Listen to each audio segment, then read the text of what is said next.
We have the roll call. Commissioner Fairchild, Present. Commissioner Overly Smith, Present. Commissioner Martin, Present. Commissioner Walsh, Present. Commissioner Clark. Present. President's announcement is just that this meeting will be live streamed for those who wish to attend virtually. A recording of the meeting will also be available afterward for anyone who cannot join in real time. I'd like to remind speakers to speak directly into the microphone. Our first item on the agenda is consideration and approval of the minutes of the Board of Commissioners meeting for February 18th, 2026. Do we have any additions or corrections? I had a correction on page 6 of the minutes for the commissioner comments. It talked about Karen Overly Smith participation in the 2025 point in time count, and then a report on the results of the 2026 point in time count. So it was just a correction of the dates. Okay. Looks like Alexis got that. Any other corrections or additions? Do we have a motion? Second. All those in favor of approving the minutes, say aye. Aye. Okay, the minutes are approved. Next, we have the president's recognition of visitors, and we have Mr. Kirk Stoner of Cumberland County to answer any questions about Bishop Bridge when we get to that point of the agenda. We also have Frank Grumbine of the State Historic Preservation Office and Pennsylvania Historic Museum Commission to also help answer questions about Bishop Bridge. I didn't want to take Kirk off guard, but the data centers have been really in the news lately, and the county is offering a lot of services to the municipalities to rewrite ordinances or get them on the books. And I just wondered if you could just speak briefly about that, Kirk, as to what the county offers. And you have a round of presentations. We didn't know when the next one may occur. Sure, Eric. Back in 2025, early 2025, we released what we called our white paper on data centers, which was a combination of background information on data centers as kind of an industry and a use, and then also some suggested land use provisions for municipalities to follow. We followed up with several municipalities then to develop regulations and zoning language for those municipalities tailored to that municipality. We have several municipalities that have adopted that. We've provided a draft to Upper Island Township to your planning commission. So that's out there. We're willing to help out in the review with your planning commission to look at that, give any of our professional guidance. But I think that issue in particular is probably the hottest issue in Cumberland County right now of data centers. Where are they located? What are the impacts to water and energy usage? And something that I would definitely recommend that given your proximity to energy, given your proximity to fiber, your availability of water, Upper Island Township would be pretty smart to be proactive in this and get some regulations on the book before you get a proposal to come in, and then you're kind of left without a lot of options. Okay, thank you. And just so the audience knows, we have advertised our intent to enact a data center ordinance, and that gives us some protection while we put the details together. And if I recall correctly too, we have a new community development director coming soon. Right. And I think that's going to be one of her first assignments and her experience along with that. So I'm sure she will be in communication with you, but thanks for that resource.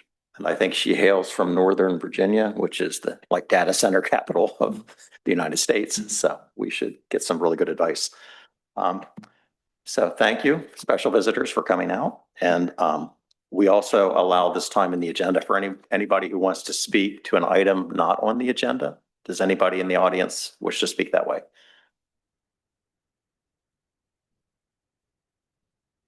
Yes, if you could state your name and address for the record. Jim Cochran, 384 Allison Avenue. At the February 4th meeting, I stood in front of you and expressed some concerns about some of the actions that were taken at your January 21st meeting when President Fairchild stated, and I quote, "We thought about this as a new board and we would like to do this, to reopen all the positions." And I asked questions about who we was and how this occurred, and was it spontaneous? It's just something that came out of the blue, and I didn't get any answers. So I filed a right to know request, and I can't find any meetings. I can't find any communications. So again, I have no idea, nor does any other resident, of who thought this was a good idea and who voted to do it and who said, no, we didn't want to do it. Subsequent to that meeting, you presented a platform of candidates to fill these vacancies and voted on the platform without any information as to how the platform was established. And when I asked questions about that, I was told, well, I'd take a right to know again. So I filed another right to know request and was finally given a listing of the ranked choice ballots, which you were supposedly each done anonymously, which would be a violation of the Open Records Act. And so I was finally given a copy of your voting with a name attached to each one of the votes. And I'd like to submit that for the record tonight. I was surprised that two of the ballots were almost like, in fact, they were identical.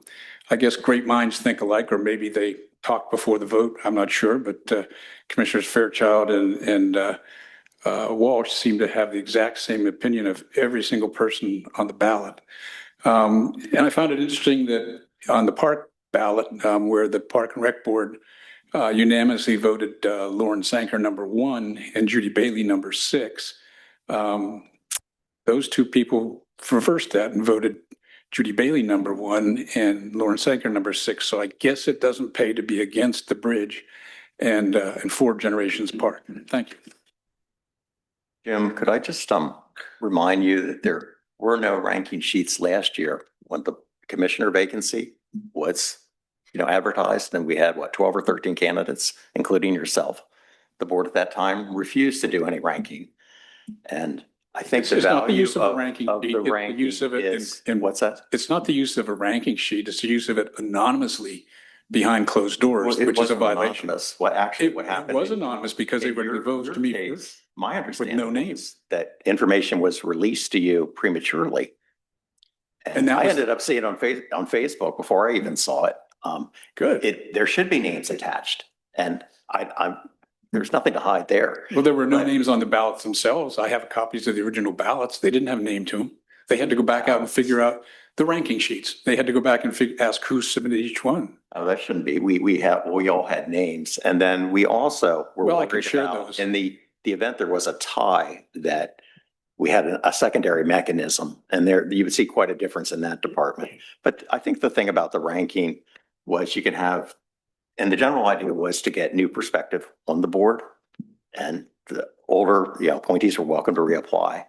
But the value Of of course, the ranking over half of them was didn't if reapply. there were extremes on either end, that there would have been a consensus candidate, in the middle.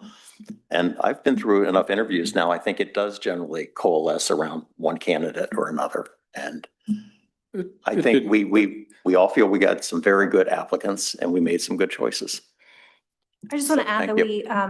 we really, many of the committees met and they had provided recommendations. And those that received recommendations from their select committees received an additional 5 points. So we did include those recommendations in the rankings. It wasn't something that was done without the voice of the committees. And I wanted to make sure that was clear to the I'm community. not concerned about the process. I'm concerned about the fact that when you announced the platform, there was no background. And when I asked, can we see the ranking sheets? I was told, no, you have to follow right to know. That shouldn't be a right to know issue. You did ranked choice voting, and voting needs to be done in the light of day.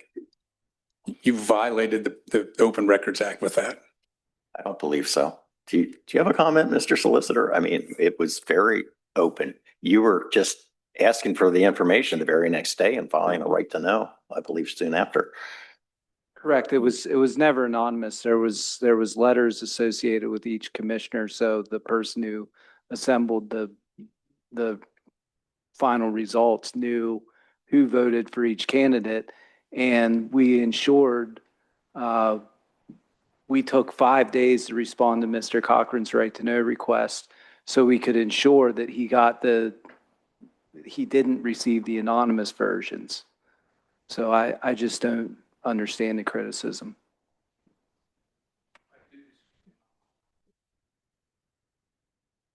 And the anonymous version, I think, helped us internally. I believe Alexis tabulated the results, and she was not seeing names attached to that. It was basically a mathematical calculation, and that seemed fair to me at least, to keep it anonymous at that point. So the final version you did get, Jim, was correct and had names attached. But anyway, anybody else wish to speak? Yes.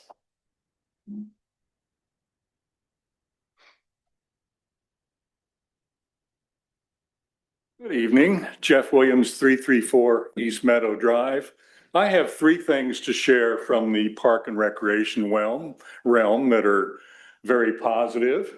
The first is that the dog park, which is extremely popular with dogs playing in 5 inches of snow and at all weather, has 241 registrants. That is fairly constant. There are 1,010 followers on their Facebook page. And talking to people down there, they're very pleased with everything. So compliments again, repeatedly to the park staff.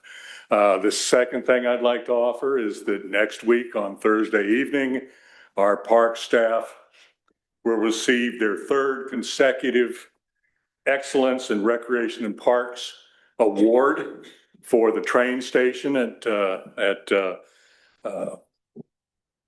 thank you, Winding Hill North.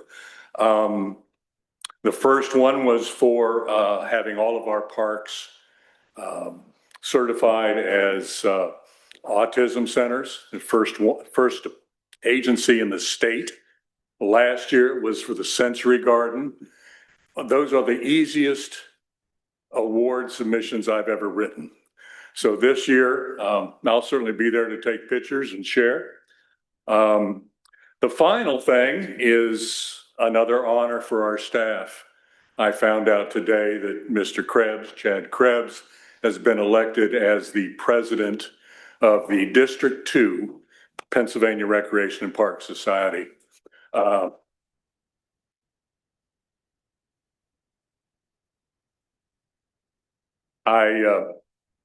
Pennsylvania is in 3 districts.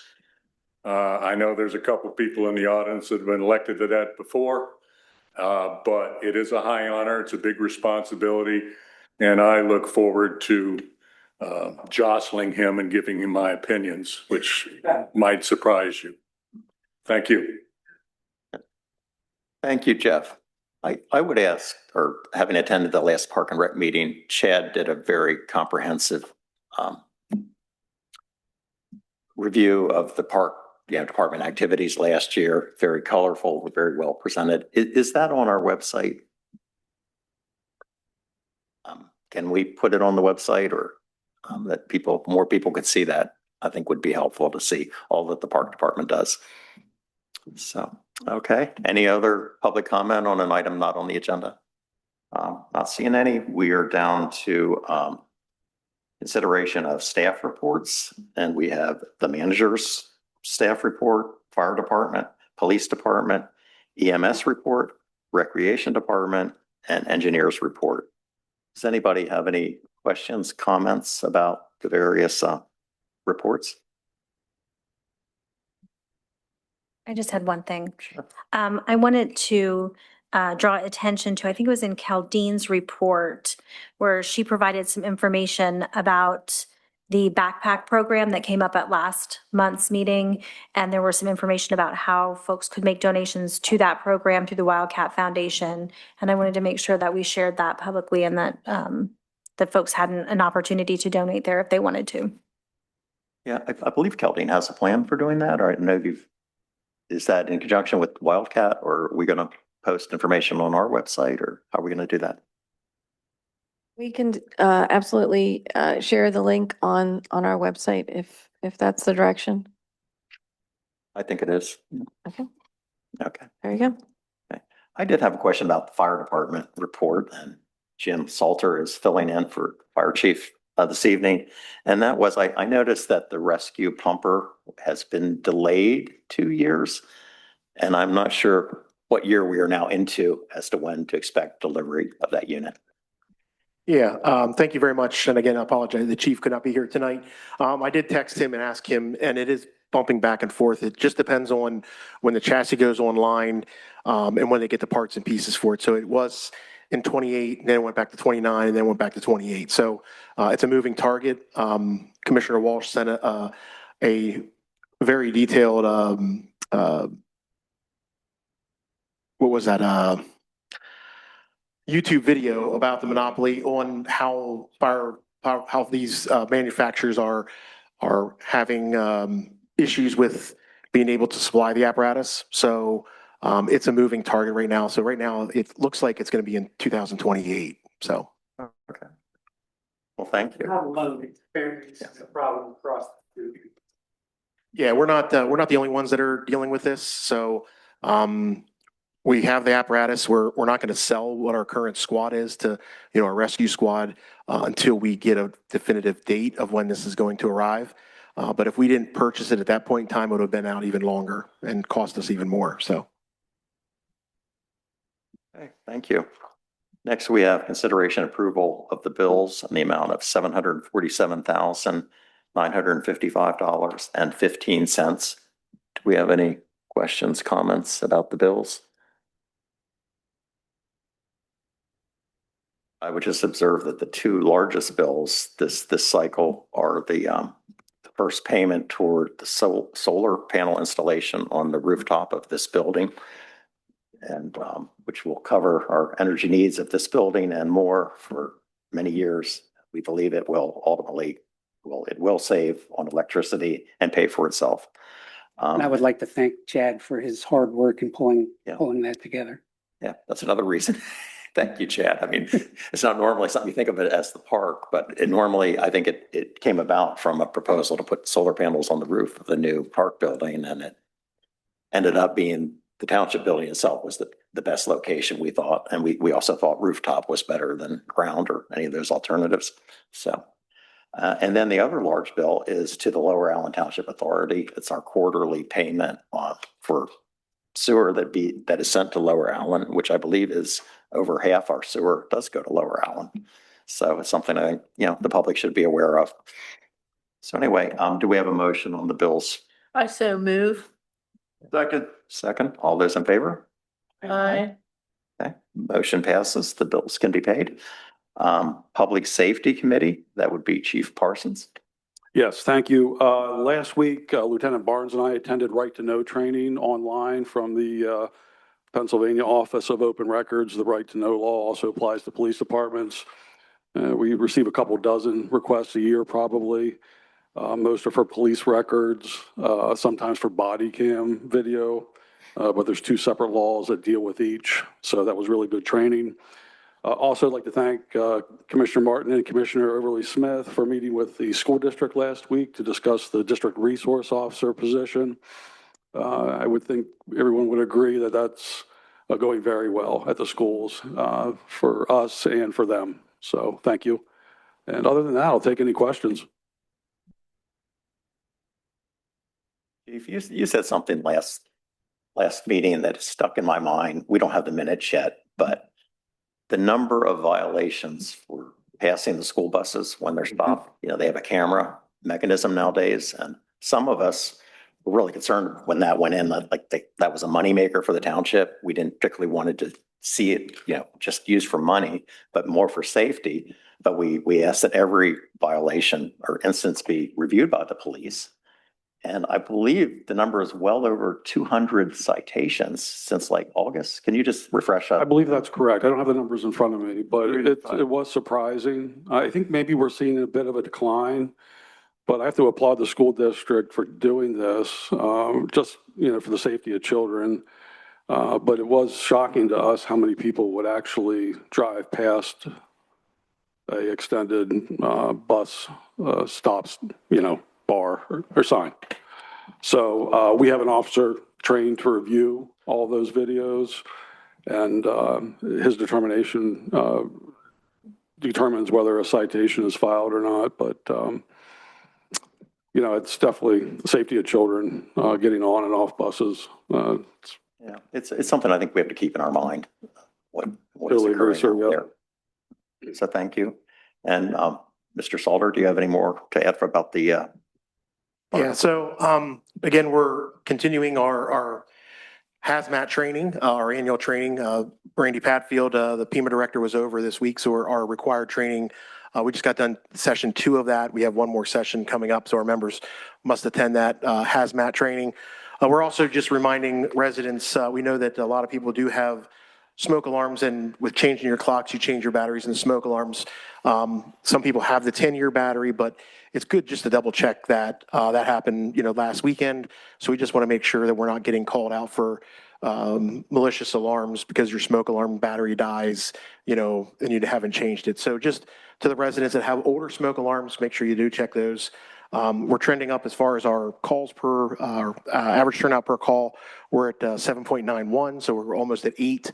And our staffing program is working fantastic. So I'll take any questions.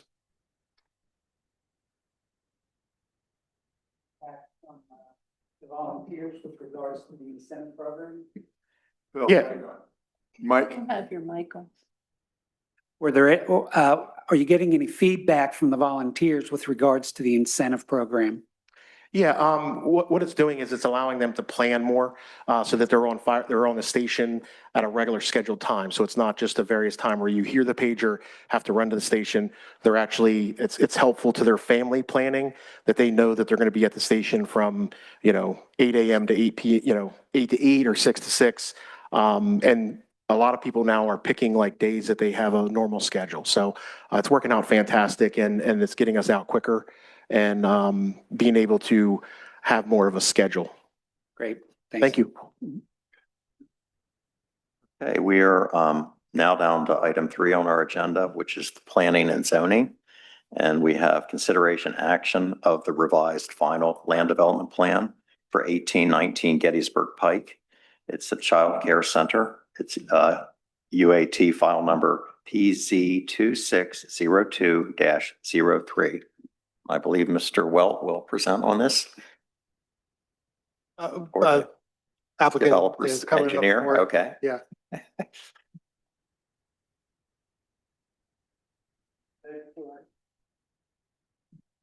a relatively clean plan. We only have 3 subdivision land development and zoning comments on it. The rest are administrative. So we're looking for you to approve or disapprove the plan for 1819 Gettysburg Pike, the Child Care Center, with these 18 conditions. Okay, could you tell us your name and your address, sir? Good evening. My name is Doug Gossick and Williams Site Civil. We're the site engineers for the project. This is a site that was originally approved back in 2019. It's a Penn State Health Facility site at the intersection of Gettysburg Pike and South Market Street. If you're familiar with the site, you know that the vast majority of the improvements were constructed in 2020. The Penn State Health Facility and the vast majority of site improvements, essentially what we're doing with this plan is the second building on that property, which was originally shown as a 2-story, 26,000 square foot office building. That was never constructed. The pad was prepared, but the building was not constructed. At this point, we're moving forward with a smaller building. It's going to be a 12,000 square foot daycare facility. So it's less than half of the square footage that was originally envisioned. Less parking requirements, less impervious coverage. So essentially, we slightly over-designed the site for a larger building that's not going to be constructed. So this is really just a plan to depict that modification. The infrastructure really has not changed. Utilities were already stuck to the pad itself. So fairly minor from a scope of work standpoint. Yeah, curiously, I imagine that, well, no, let me ask it as a question. Will school buses be coming to and from the site to drop off kids and pick up kids before and after school and that kind of thing? I don't believe they envision school buses. It's more parents dropping off. Okay, Right. I assume that. And the gist of the question is, I think if there were a lot of school buses coming in and out on Right. that hill, I'm sure the site distances are well, but if they aren't, that's another safety accolade in my mind that you don't have that. And frankly, we would have designed the site a little bit differently to better accommodate larger vehicles like that. And you, is this a spec project in that you're building the site in anticipation of an occupant, or is there already a franchise and/or maybe the developer, who's going to be running Yeah, we do have permission to share the name of the Freedom Okay. Fest. It is a kiddie academy that Okay. they're talking with. So we would envision shortly after we have land development plans recorded, there'll be a building permit application submitted for that structure. And if I recall, they're open to all kids of race, origin, ethnicity, religion. Sure. It's not a private, it's a proprietary operation, but it's not private in that it's religiously constrained or anything. Is that correct? That's Good. So I have someone in the back who might rein me in, but No, and that really is not No, but that's directly germane to the land development. I like the plan, but that is certainly the case, yes. I don't have kids anymore, but I have grandkids. And, in this day and age, if we have quality childcare facilities in our community, I think it's an asset. I had attended the last planning commission meeting and there was some discussion about the sidewalks along, I guess, at South Market Street. And you're asking for a deferral of the So sidewalks? or- sidewalk was constructed along South Market Street with the exception of that stretch. As you look at the plan, the western or the northern entrance, the one furthest to the left, that's just an exit out onto South Market Street. Sidewalk has been constructed from the intersection up to that point, but beyond that point, that short distance between that driveway and the property line, we have some topography issues, some other things that really, it's almost reliant on what happens with the next property before that stretch of sidewalk could be designed without the risk of having just to tear it back up when that adjacent property to the north is Okay. developed. And that So- that's also under consideration. Well, I think Maybe. the property, it's Oh, one no, property. It's an removed from intermediate that. property owned Right. by the school district. Right. But I think if I'm not mistaken, that was actually a deferral and not necessarily a waiver for that stretch, understanding that there would be the potential for that to be constructed at some future point. Yeah, that would be appropriate, deferral, not a waiver of the requirement to install sidewalks. And if you look at them on the plan right here, where the cursor is right now is where the sidewalk currently ends. And this is a stretch that they're still responsible for to install sidewalks at some point. Mike, has that deferral already been granted previously, or is that something that we would do tonight?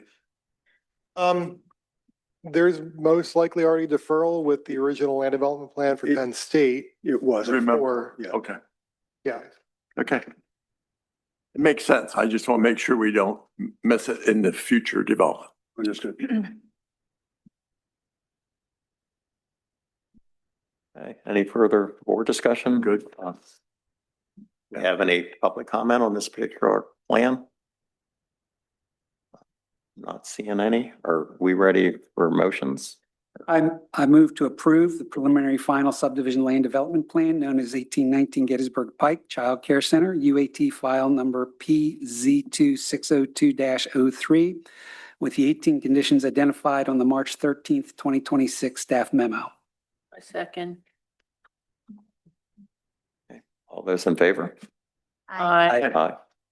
Okay, motion passes, approved. Thank you, sir. Thank you. Next, we have the public improvement. We have the 2026 CDBG curb ramp replacement, the bid award. So CDBG is, I think, Community Development Block Grant. Yes, the township was awarded a CDBG grant of $135,000 as part of funding from the U.S. Department of Housing and Urban Development. We developed construction plans and specifications for public bidding to replace 16 ADA ramps. The ADA ramps are primarily located on Geneva Drive with 2 ramps on Nancock Drive. We have also included 2 additional ramps as alternative bid options.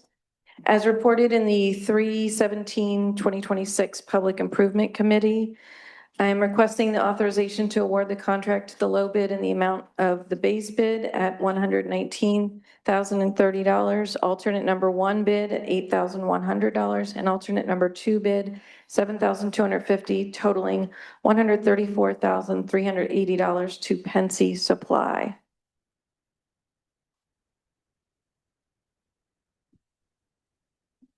are right under the amount of the grant.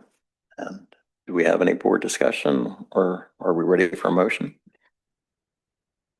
Mr. Chairman, I would move to authorize the appropriate township staff to award the contract to Pensy Supply for the curb replacement project. I second. Okay. All those in favor? You want to ask for public comment? Oh, any public comment about the ADA ramps? No, but we're not hearing any. All those in favor? Aye. Motion is approved to award that bid. And next we have the 2026 roadway improvements authorization to advertise for bids. I would say that just prior to this meeting, we have the stormwater authority meeting, and we agreed to authorize the bid for the stormwater work, mostly in Mount Allen, the stormwater work that's associated with this road contract. So yes, the Stormwater Authority did approve the plans within this roadway improvement plan. We have the construction plans and specifications for publicly bidding the 2026 roadway improvements. As previously reported, the plan calls for cold-in-place recycling with bituminous pavement overlay of Aspen Drive, Nittany Drive, Berkshire Road, Cascade Road, San Juan Drive, and Appalachian Avenue.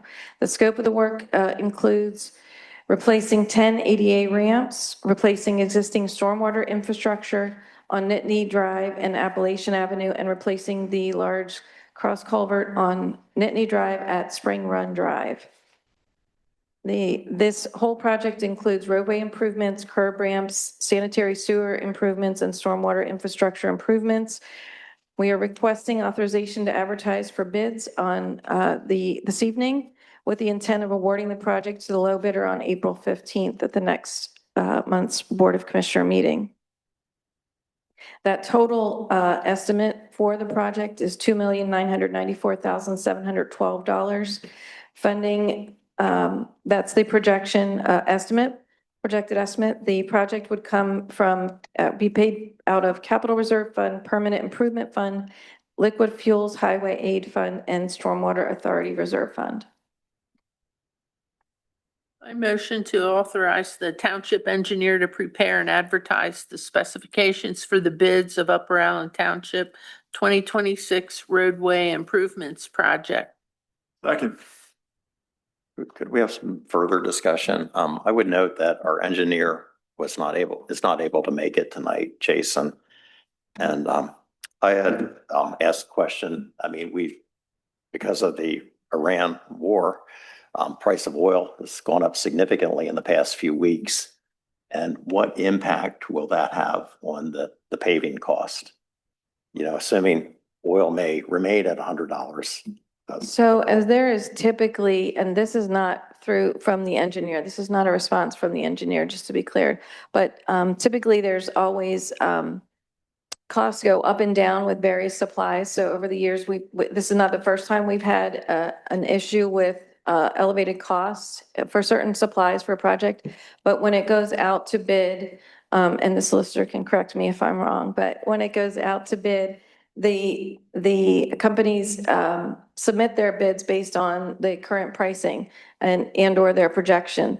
There is a section in there that we plan for a pavement escalator to offset some of those costs in the roadway improvements. And then that allows in our estimate for some additional costs that would be impacted by the change of cost of supplies. So when they actually do the project, what the costs are, if there are savings, that does get passed on to us, but the bid would be based off of the current pricing at that time. I believe the current pricing is more like based on $70 a barrel oil. Well, unless it changes in the next few weeks, then it would be whatever the current price is at the time they submit the bid. But it would seem we know the quantities and all that. And I know Jason isn't here, but it just seems like we're taking an undue risk until we know the potential, of $100 a barrel oil in a few months. You It's do not always just- have the option to deny the bids. I know. The proposed action is just to authorize to bid the project. So, Advertise. I mean, we can make that decision, seems to me, when we actually have bona fide bids in hand. And that'll give us time to see if what the Yeah. geopolitical stance is. So Right, and I that's recognize your true, concern, right. Mr. Chair. I mean, Right. I wouldn't bet on $70 oil right now, but, you know, we don't know if it's going to be 79 or 110 or Right. maybe it'll be 60. You don't know. And this is like an estimated $2 million contract, probably based on $70 a barrel oil. So we don't have an answer, but I think you are right, Ken. We can still advertise it, and then when we get the bids back, you know, take another look. So, okay. All those in favor? All those in favor of advertising the bid? Aye. Aye. Okay, authorization to advertise the bid is approved. Next, we have request to Cumberland and York counties for the careful disassembly of Bishop Road Bridge for storage. Again, we have Mr. Stoner here and Mr. Grumbine to answer any questions about that. Either myself or maybe Caldine it should be Caldine really, can explain what's in the memo and what the request actually is. I received information last week and was instructed to summarize in a memo, which was discussed yesterday at the public meeting, the public improvement meeting, and is on your agenda for this evening for discussion and consideration.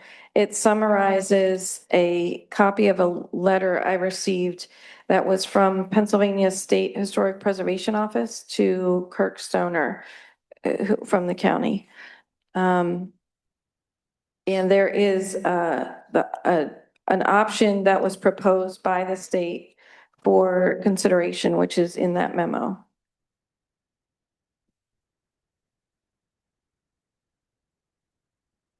Okay, and So yeah, I would read more, or it's really the January 29th, 2026 letter from SHPO. The option, okay, do you want me to read that letter, or would you like me to read the option? what's the read, yeah. Just, yeah, we can do that. Just that the SHPO was requiring the county to consider alternatives to demolition of Bishop Road Bridge to avoid and minimize the adverse effect of destruction of the resource. And they supported various options, and then Kirk did a very thorough job, I thought, of getting back to PennDOT, clarifying the use of the liquid fuel money and the $5 registration fee money. And that went on for an extended period. But we kept getting a more clear answer each time that went on. And so the option for consideration, do you want to read it, Ken, or someone else? Is to submit a proposal to Cumberland County and York County for a definitive agreement with the following terms. The counties, three terms, the counties agree to pay for careful disassembly of the bridge with the intent to convey ownership of the bridge to Upper Allen Township. Township agrees to provide shipping containers to store the bridge at township expense until funds can be raised for reconstruction of the bridge at the same location. And 3, the township agrees to reconstruct the bridge for vehicular use. I do believe we have further information that the bridge would require 2 40-foot shipping containers. That should be adequate. We have a source that they would cost approximately $1,500 a piece delivered. And so not $3,000 altogether for shipping containers. But I would, I guess, turn it over to Mr. Stoner. We had a question on the cost of the shipping containers. What did we have on that? They were between $2,000 and $3,000. The estimate we got for 2 shipping containers to be delivered was, I believe, $5,700. I didn't hear that. We talked about it yesterday. But okay. That's what was said yesterday. Well, we weren't sure how many, but okay.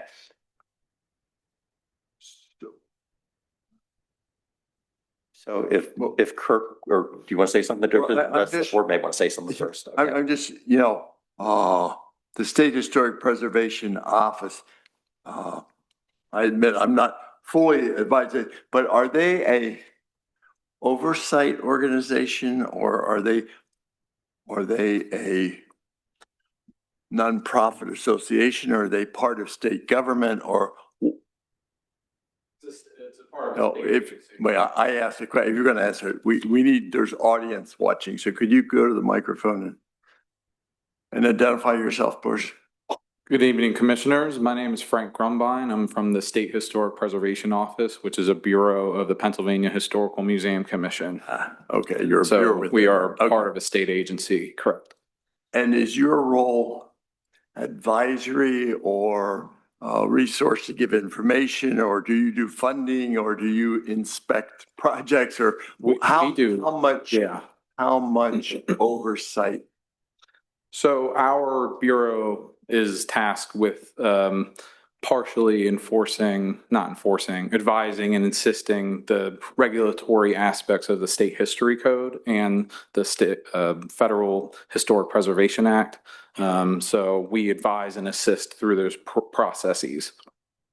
And Bishop Bridge is like a subject, or it falls under your jurisdiction? Correct, yeah. So when there's a state permit pulled or a federal permit pulled that utilizes, impacts a historic resource which is eligible or listed on the National Register, those projects usually come to our office for review. And do you fund projects too? We do. We have grant programs that fund specific projects. For a project like this? Sure, yeah, for historic resources that are eligible or listed on the National Register.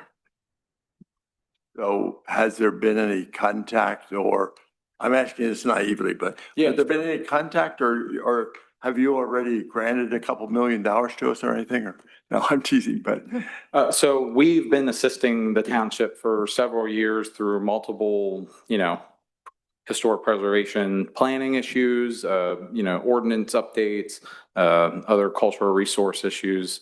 So we're here to advise and assist. So you would help, but to date, we don't have any money under your assistance or jurisdiction for this project? No, not to my knowledge.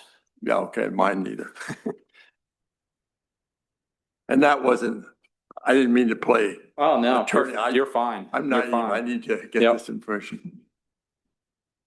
Oh, But since you're up here, Frank, I would just, are you familiar with the January 29th? Yeah. SHPO letter? I'm familiar with it. And they do reference the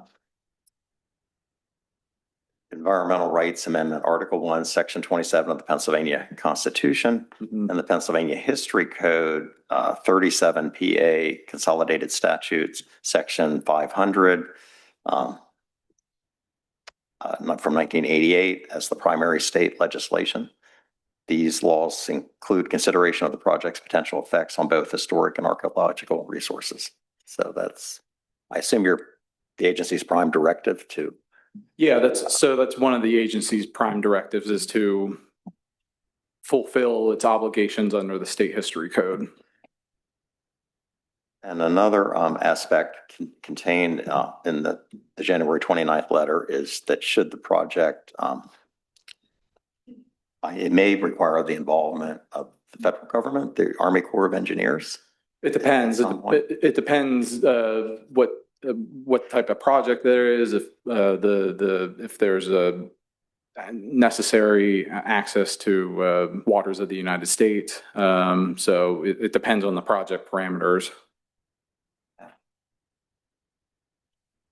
So do we or do we not need your permission to rebuild it or deconstruct it, or is your agent, your bureau, a technical advisory group, or are you a regulatory oversight group? I'm not clear on that. Yeah, that's a good question. So we're kind of quasi-regulatory, if that makes sense. So we advise and assist in the process to guide projects through their requirements through the PA History Code and the National Historic Preservation Act.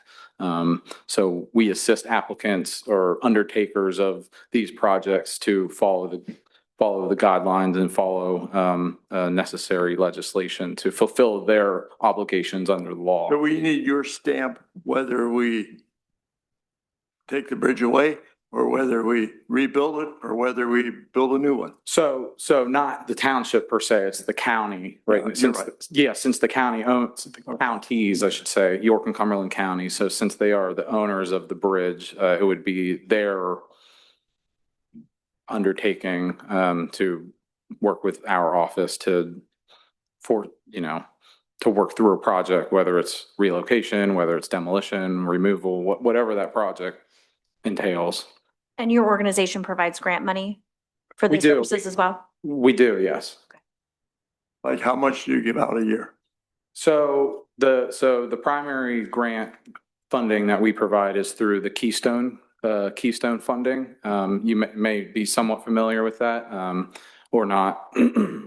So we get a portion of Keystone funding from the General Assembly, which much of it goes to DCNR for conservation, recreation. And we get a portion of that. And that money comes from the realty transfer tax. So it is public funds. So we generally get a couple million a year to fund projects throughout the Commonwealth. For bridges. Not specifically for bridges, for preservation projects generally. So there's a construction category and then there's a planning category. And so that's the primary grant funding tool that we have at our disposal. Now, specifically for bridges, we are part of a commission with the Federal Highway Administration and PennDOT to help direct rehabilitation capital funds for historic truss bridges in the Commonwealth of Pennsylvania.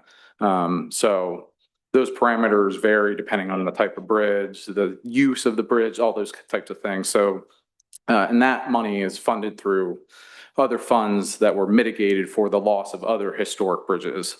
So other projects that, a bridge had to be removed or demolished for whatever reason, mitigation money would have went into that pot. And then those funds are able to be used for preservation of other bridges. Good. I don't mean to ask all the questions. One final one, then I'll. Sure. Yeah. So let's say that, well, the county would be the applicant then, I guess, because it's their bridge. Correct. So let's just say, well, Kirk's a superhero. So let's just say he gets you a super duper impeccable proposal by May 1. Mhm. How long would it take in the best scenario before money hits Cumberland County? To go through your review cycle and your fiscal cycles on For the for a grant. for a grant. So I'll speak on behalf of the Keystone Fund. That's a once a year grant cycle that closes in March. And I think committees are reviewing grants now, and usually takes a couple months. So by May, June, applicants are aware that they get. So our next opportunity would be to have something in your hands by March of 2027. 27. Then you'd go through the review Correct. cycle. And then is it the following fiscal year that they get money, or would we know, say, by the end of 2027 if we were successful or not? Or how long would it take?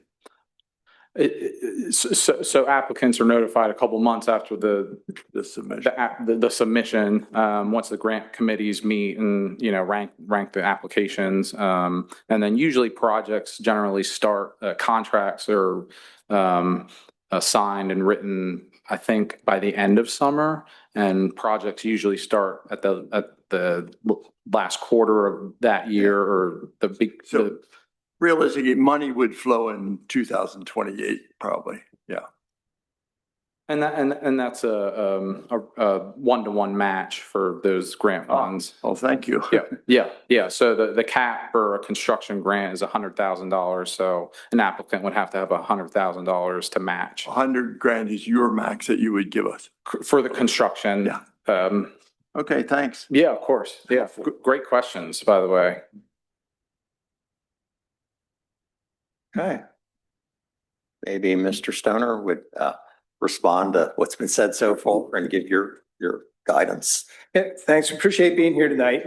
So the proposal that is up for discussion tonight, I've shared with Cumberland County with our Board of Commissioners as well as York County. So they're all aware of the proposal that's there.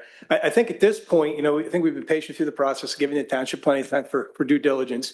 So the trigger for the whole PHMC review really wasn't a permit to demolish a bridge. It was a permit for the causeway.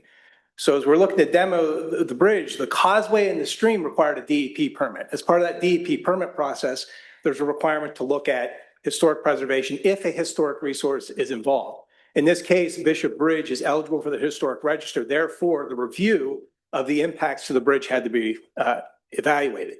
So in the case of what we had, a demo permit, obviously there was going to be impacts to the resource. Now taking a step back, DEP had issued us a permit. They had issued us a permit. I had it in my hand. So obviously there's errors there that occurred. Trying to pile that all on Cumberland County and say it's our fault, I think is wrong. So, I think we look at that. We're not looking to point fingers. There was a mistake made. We're moving ahead with that. Now, as we move ahead with that demo permit, one of the requirements then is consultation with PHMC to say, okay, what are the options to limit the damage to that historic resource? So this option has been suggested by PHMC as part of that consultation process. To look and see is Upper Island Township a potential owner and could take that bridge and own it and limit the impact to the resource. So that's where we're headed. That's where we were headed, working with the township. So it really wasn't a surprise. And I think our both boards of commissioners are continuing to work with the township and want to do that. One of the caveats I think that is really important though is as we look at our interest in the project, we can only spend some of those funding sources we talked about if the bridge is open for vehicular use. Okay, so we're talking, cars, car use. If it's not open for that, then it forces us to use our general fund dollars. And this project is really not something that is a countywide project. We haven't heard from, the western reaches of Cumberland County of the importance of Bishop Bridge. Okay, so our Board of Commissioners policy has been not to spend general fund dollars on a lot of this historic preservation. Not that it's not a noble cause, but when it comes to us, our transportation dollars are for bridges that carry vehicular traffic. And some of those are historic. If you look at our inventory, we've committed to maintaining Green Lane Farm, Slate Hill Road Bridge, Hertzler Bridge, Eggy Bridge in South Milton Township. We have several representative examples that we're continuing to put money into because they serve that vehicular purpose. So when they don't, then that moves into another category of funding where our commissioners aren't comfortable funding it.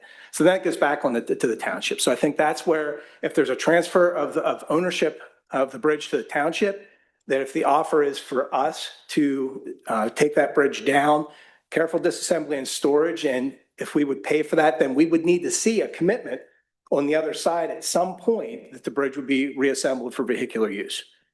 And I think as part of an agreement, as part of this process, as we've talked to PennDOT, they're going to need to see an agreement. I know that from my initial discussions with our Board of Commissioners, we're going to need to see one too that really protects our interests, right? So as we see that, I think that agreement is really going to be key. But I think the other key too is I want to be very clear that there has been no money committed by Cumberland or York counties tonight, right? So they've said, hey, hear the proposal out, bring it back, and then we'll evaluate it from there. But I think the keys are that Upper Island Township expresses its interest in this disassemble and reassemble option for vehicular traffic, and you're willing to assume ownership.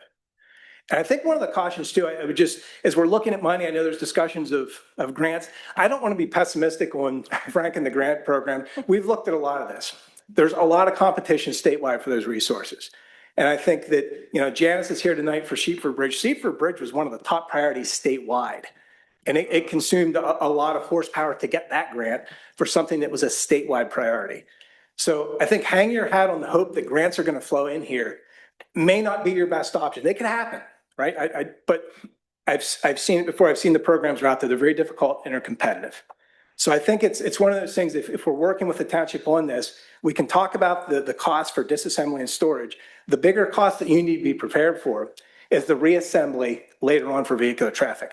It's not going to be cheap. When we looked at initial cost of this and the costs go back and forth, $2.7 million was the last estimate we had. And I think your engineer looked at that, said it was reasonable.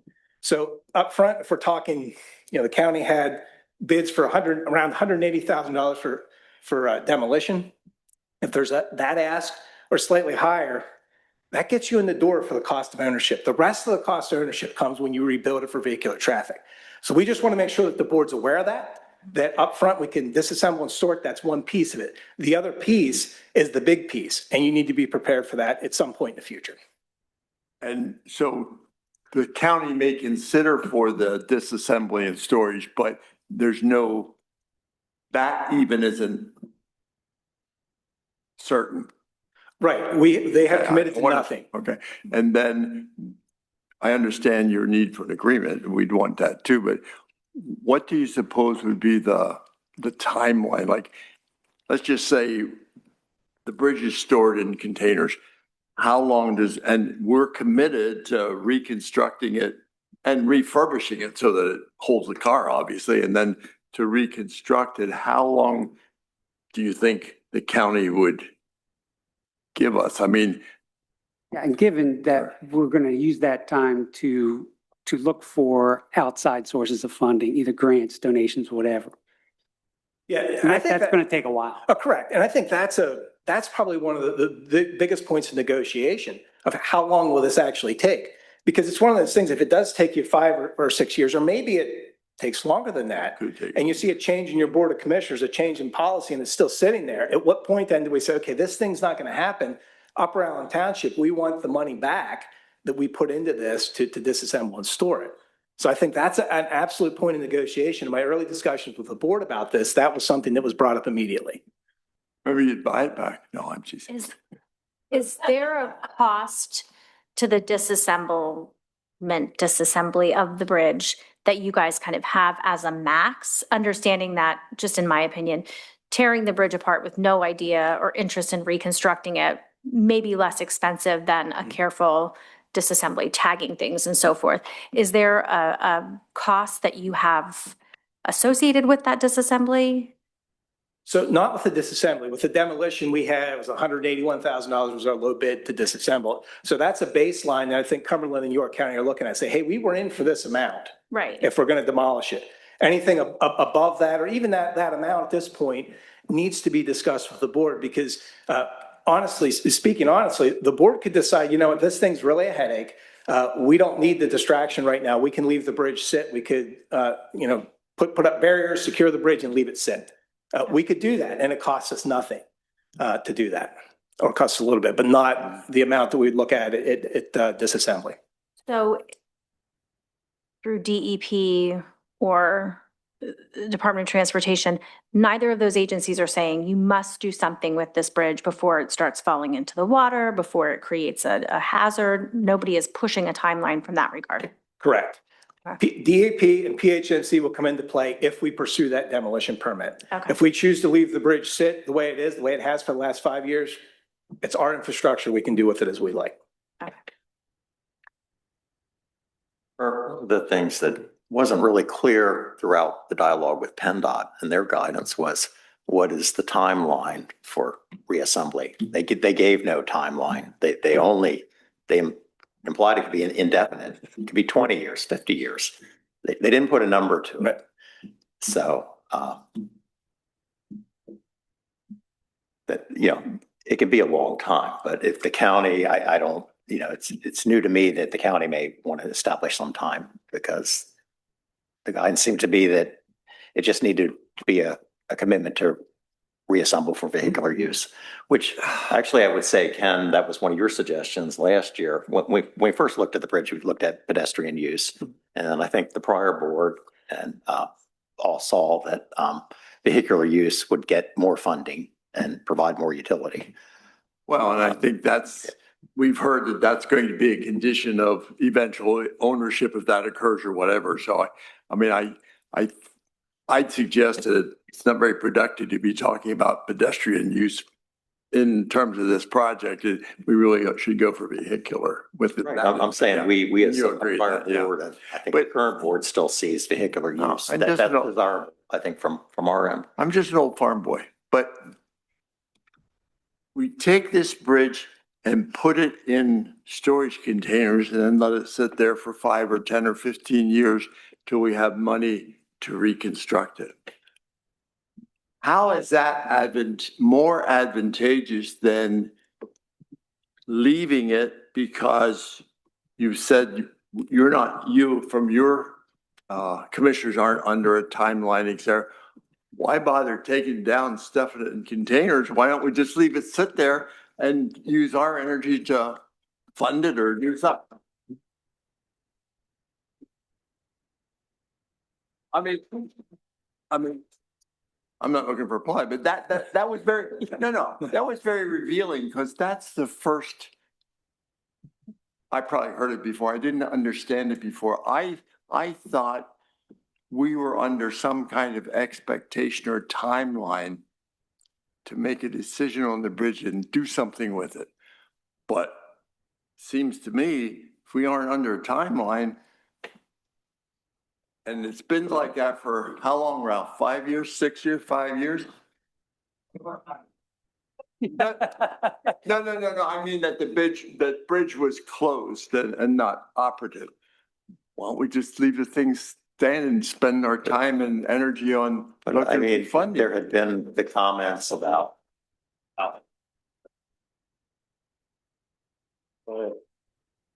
there've been comments about it being an attractive nuisance in its present state. I think it would be needed to be made more secure. The county was moving at a pretty fast pace last fall to get it demolished. And now the permit, I thought the county was going to proceed immediately with the permit, but. Well, we would. I mean, the thing is, the county's attempt, we've been very clear on this from the start of this, that when it reached a certain point, we're going to close it permanently, look for these other options. If they don't pan out, we're going to demolish the bridge. I think we've been very clear about that, and we've been executing on that the past several years. So we're not interested in, long-term ownership of this thing. I think we could close it up and leave it sit there. It may not be ideal. I do agree that there's attractive nuisance, there's liability in us for that as well. But as it sits there, its future value, as it sits in the weather and continues to weather, a future owner, whether it be you or someone else, the value of that bridge and condition of that bridge continues to deteriorate. So it's just something else to consider of how important it is to you. For us, we're looking at it from vehicular traffic. It's a no-go for vehicular traffic. We've been over that and we're done with it. Yep. So if it comes to the point where we're getting hassled by PHMC and DEP and others trying to manage our infrastructure and tell us what to do with it, as we're trying to work with Upper Island Township and others, and that doesn't work out, we can leave it sit and be done with it. So that is absolutely an option that's on the table. If we see something where the township could productively disassemble it, potentially reuse it later, and expresses that interest to work with us on that, we can do that as well. I think, the timeline would be dependent on grants and donations. I don't think this board, there's a variation in cost estimate. We were all aware of the county estimate, 2.7 million. We had an alternative proposal at 1.1 million. Even if you split the difference, if it's $2 million, I mean, by carefully disassembling, the county is taking care of a big chunk of the project. And there's less of a gap for the township to fill. I've been optimistic about donations, talking to people. I almost think you could get donations faster than you could get any grant. And so it preserves the bridge, it resolves the issue for the county, it gives, I think, clarity to the public, eliminates the safety concern. It gets the bridge in a safe place. And Unsafe now? That's debatable. I mean, I don't think it's unsafe. I mean, it's sat there it's in no imminent threat of falling into the creek. But it's a liability issue, I'm sure, for the county. And we'll continue to inspect. I mean, we have a requirement to inspect it every year. We do that when it gets to the point, if it sits there, when it gets to the point where it is indeed a threat to public safety, we'll take the appropriate action. And hopefully, as we apply to DEP and others for permits, they'll see the wisdom in a public safety issue and allow us to demolish the bridge at that time. It just seems that, to me, for one, the time and the money and the energy we expend trying to disassemble it and have it sit there to determine its future status, isn't it more efficient just to forego that and in the next 3 years get donations and grant monies and a master plan of cost and schedule and contractors or how we're going to do it. And then we could do it as one big project. I mean, I don't know. Maybe I'm I think that was our downfall before, trying to do it as one big project and put it out. And criticism about the cost could be closer to 3 million. And we never got to the point of But I- rebidding it and requiring the bond and so forth that was suggested. No, but what I I get meant, it. Eric, was I don't recall us though ever really seriously spending a lot of time on getting grant monies or loans or having a professional fundraiser go out and try to get external money, nor do I am aware of us, soliciting donations. So, I mean, you're right. We have spent some time, but I guess I'm suggesting that I'm not sure we went, full speed ahead to try to get the resources to reconstruct this thing, but maybe we did. Well, the prior board, because of the change and so forth, had no interest in taking ownership or really pursuing it at that point. No, I We don't think, reevaluated. I don't think that's fair. 10 years. I mean- I think the prior board was pretty clear in not wanting to take ownership. No, I think the condition was even back then that if we had a schedule and a pathway and resources, well, at least I always said I would support that. Wasn't it in the budget at one point for 900,000? Could be, I don't It remember. was. Well, yeah, I think the prior board or the prior incarnation of this board authorized 900,000. It was in the budget.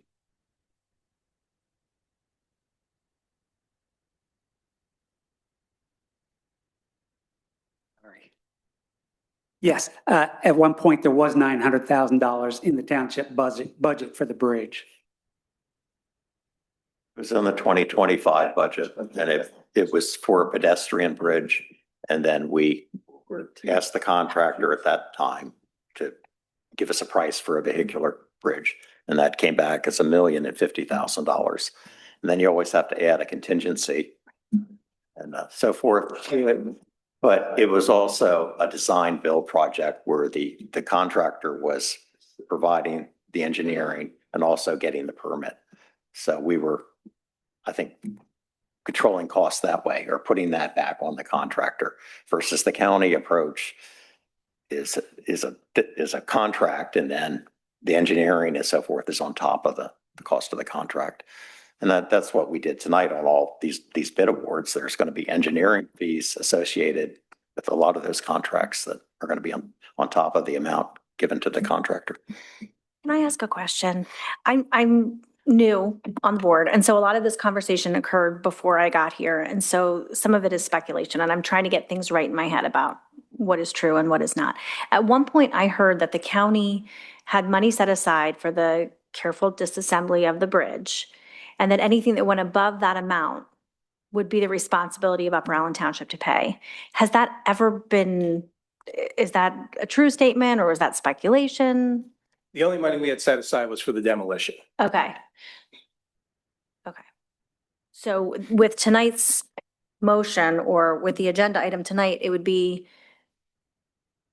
that we would be asking you to review. Let me see if I can get the wording exactly right. I apologize.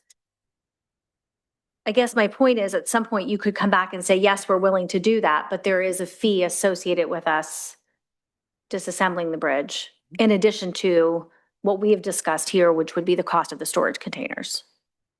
Yes, so I Okay. think, if the board were to take action, my understanding would be that you would indicate your interest to us to pursue a careful disassembly and storage, and then we would develop that agreement that we spoke about that would outline the terms for that. The terms of that would include consideration of funding of what we would have, what York County have, or if the board would have asked of Upper Allen Township to share in that expense. Okay. That would be stuff that they would have to decide as part of the agreement. Okay. Timing as well would be something that. And that's all would be in the future to determine. Okay, got it. Thank you. And what we're talking about tonight in terms of a potential action item is just submitting a proposal?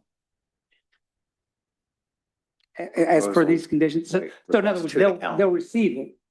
And they could come back with that now, or, yeah, maybe we could go this way or the other. So it's not an actual commitment per se, it's the commitment to submit a proposal. Just want to make sure I'm reading this right. And the county could respond however, right? And But we don't maybe even know. we're a step ahead in knowledge by knowing what the county's position is going to be. And I believe if the county follows, the SHPO guidance, they should, that guidance is that they cover the cost of careful disassembly. And then we're offering to cover the cost of storage, which we believe is minimal. Do you find it curious, Phil? I think you could interpret the proposed motion just as you stated, but it's a little strange that we're voting on a proposal that we don't know what it is. I mean,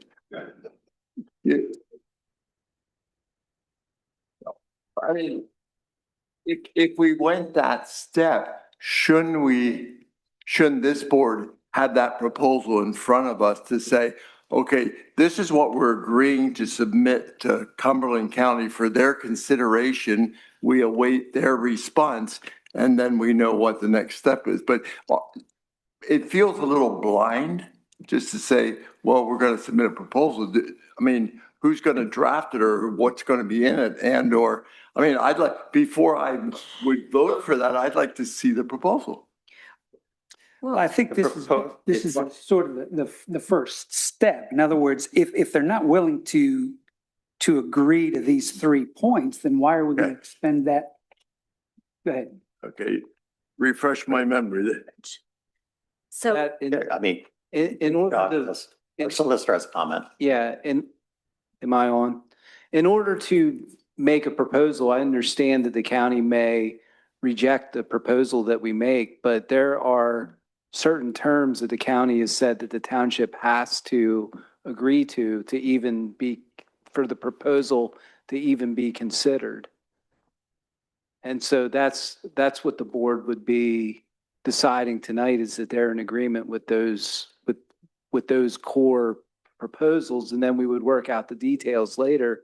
But we would still need commitment from the board, particularly to that the board would be committing to restore the bridge for vehicular use at township expense in the future. And that, of course, could be offset by grants or donations. But if you didn't receive those grants or donations, then the township would still be obligated to either restore the bridge at its own cost or pay the county back for the cost of disassembly. And just to be clear, that proposal then could include details as far as a timeline of when we would need to restore the bridge for vehicular use. That's still in question. This is just. That would be negotiated later on, but there's certain terms that the county needs a commitment from the township. And thanks for pointing that out. So the proposal, the question I ask you, Phil, what the proposal would include are the 3 points that are listed in Keldean's memo, March 13. Mm-hmm. Right. Okay. Should I read those for the clarification? Okay. If the Upper Island Township Commissioners desire to implement SHPO's recommendation, move to approve the township submitting a proposal to Cumberland County and York County for a definite agreement with the following terms. 1, the counties agree to pay for careful disassembly of the bridge with the intent to convey ownership of the bridge to Upper Island Township. 2, the township agrees to provide shipping containers to store the bridge at township expense until funds can be raised for reconstruction of the bridge at the same location. 3, the township agrees to reconstruct the bridge for vehicular use.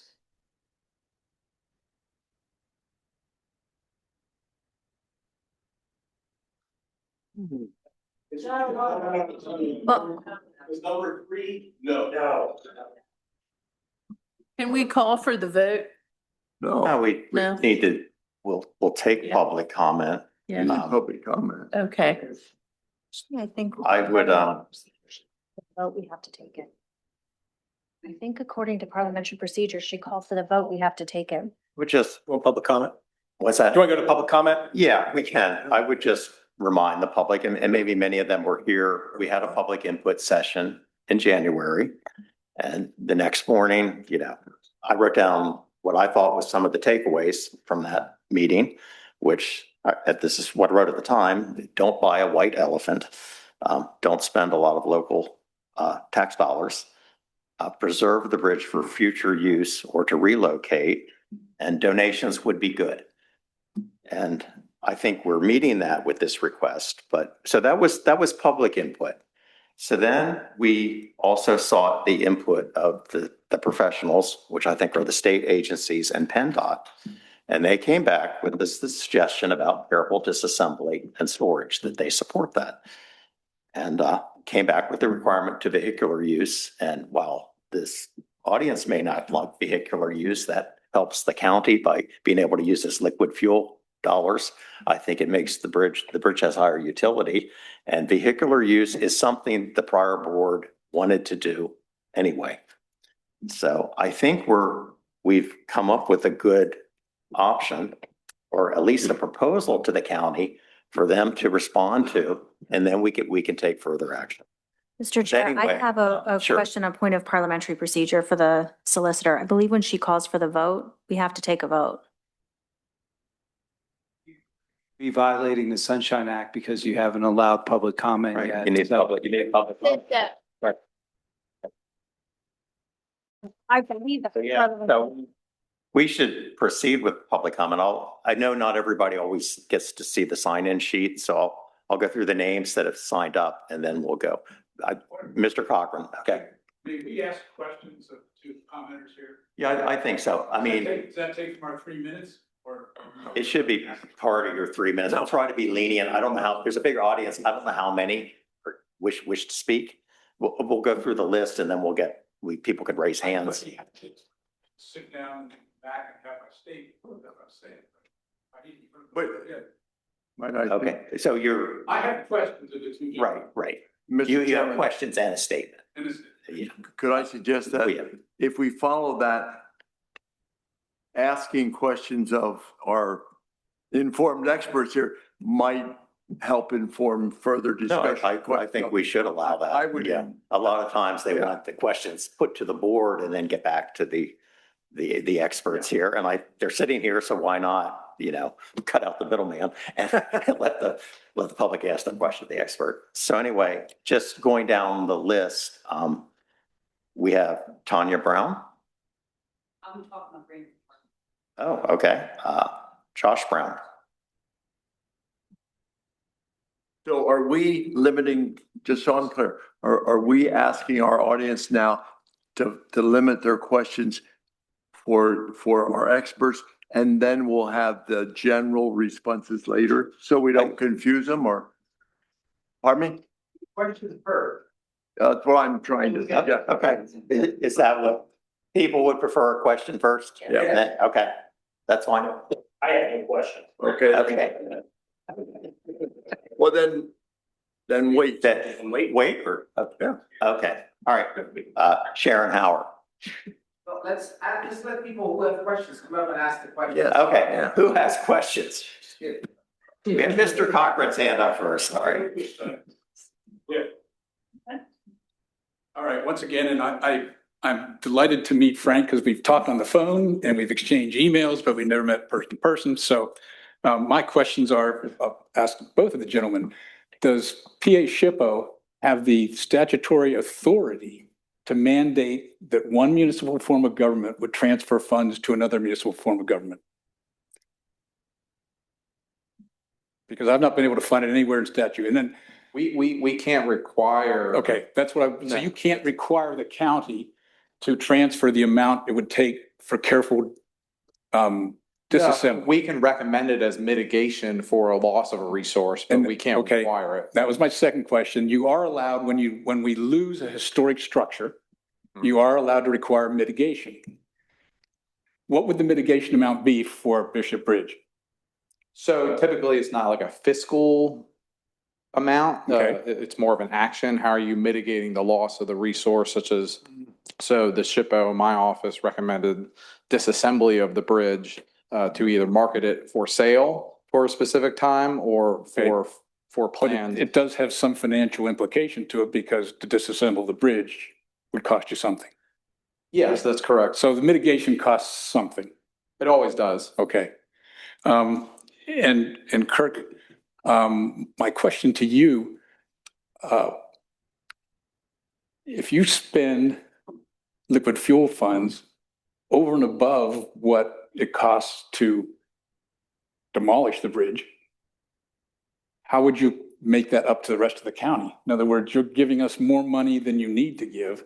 So would that come from our small bridge fund perhaps? Or is it just a gift to us and the rest of the county is in trouble? They just don't get anything. It's not Christmas or Easter. Jim, it's part of our overall bridge capital improvement program. So we have a ginormous spreadsheet that has all our funding sources and all our projects. If we were to go that route and spend more money on this, it has to be made up elsewhere in the program. Okay, so somebody's going to have to lose something. Potentially. I mean, we have a long-term plan. We have contingencies built into that plan for cost increases and decreases. So I wouldn't see that if the price went up a little bit, that it's going to have drastic impacts. But if it goes up higher, considerably higher, yeah, then there could be impacts to the rest of the programs and our other planned projects. And in your opinion, if the bridge is disassembled and then to be reassembled in the future, that contract would have to be bid under PennDOT auspices because it's going to be a public highway and the abutments would have to meet PennDOT requirements too. Sure. Yeah, and I think that's something for your solicitor and also the flavor of funding that the township's using to reconstruct it. If you're using your liquid fuels funding, absolutely, you're going to have to meet some of those PennDOT requirements. So if we wouldn't reconstruct it, and a future board would say we're not going to, you'd expect your liquid fuel funds to be paid and possibly interest? Yes. Okay, thank you. I just clarify with Kirk and for audience benefit, everything is shared with York County. Right. Yeah, the bridge is jointly owned with York County. All of our costs and expenditures on the bridge are split 50-50. Yeah. Oh, so they will, okay. Yeah. Any other questions? So it's just the administration that York deferred to Cumberland to kind of take the lead, but financially, they're still part of the equation. Right. We have nine shared bridges and we've split them up administratively. Who's the lead on each one?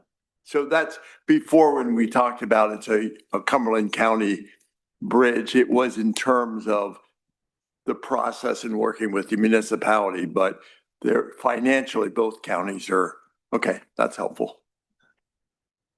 Yeah.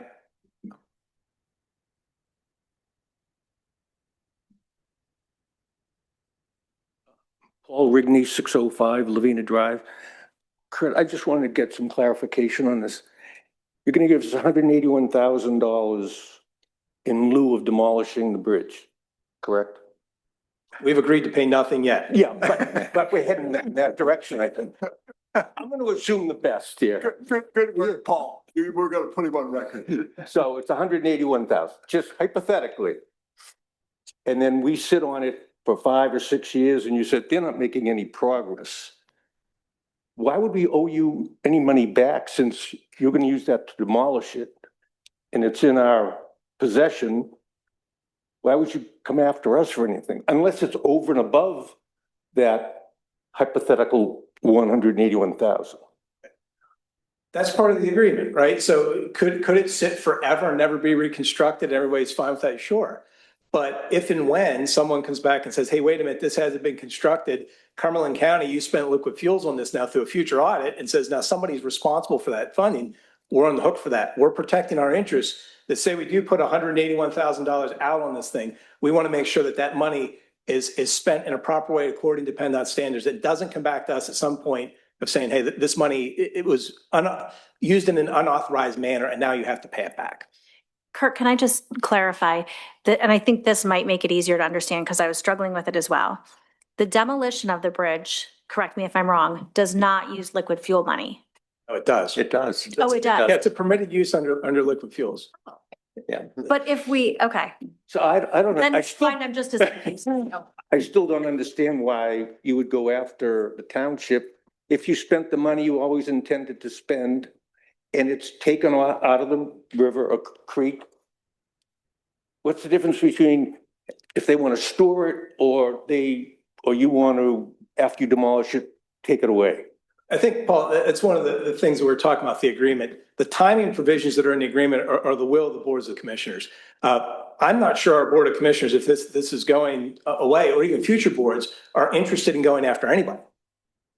So it's one of those things, we negotiate the agreement with the board. It's going to be at their purview of whether or not they want to put any timing provisions in, and then set staff or whomever at 5-10 years in the future, a timer, a bell goes off, says, hey, check with Upper Island to see where they stand on this bridge. I'm not sure that anyone's interested in doing that, but our concern is that if at some point in the future, we have a PennDOT audit of liquid fuels of what's going on with the bridge, and somebody comes back and says, hey, wait a minute, county funds were used to disassemble and store this bridge. It hasn't been reused as a vehicular bridge, and PennDOT's telling us it's an unauthorized expense.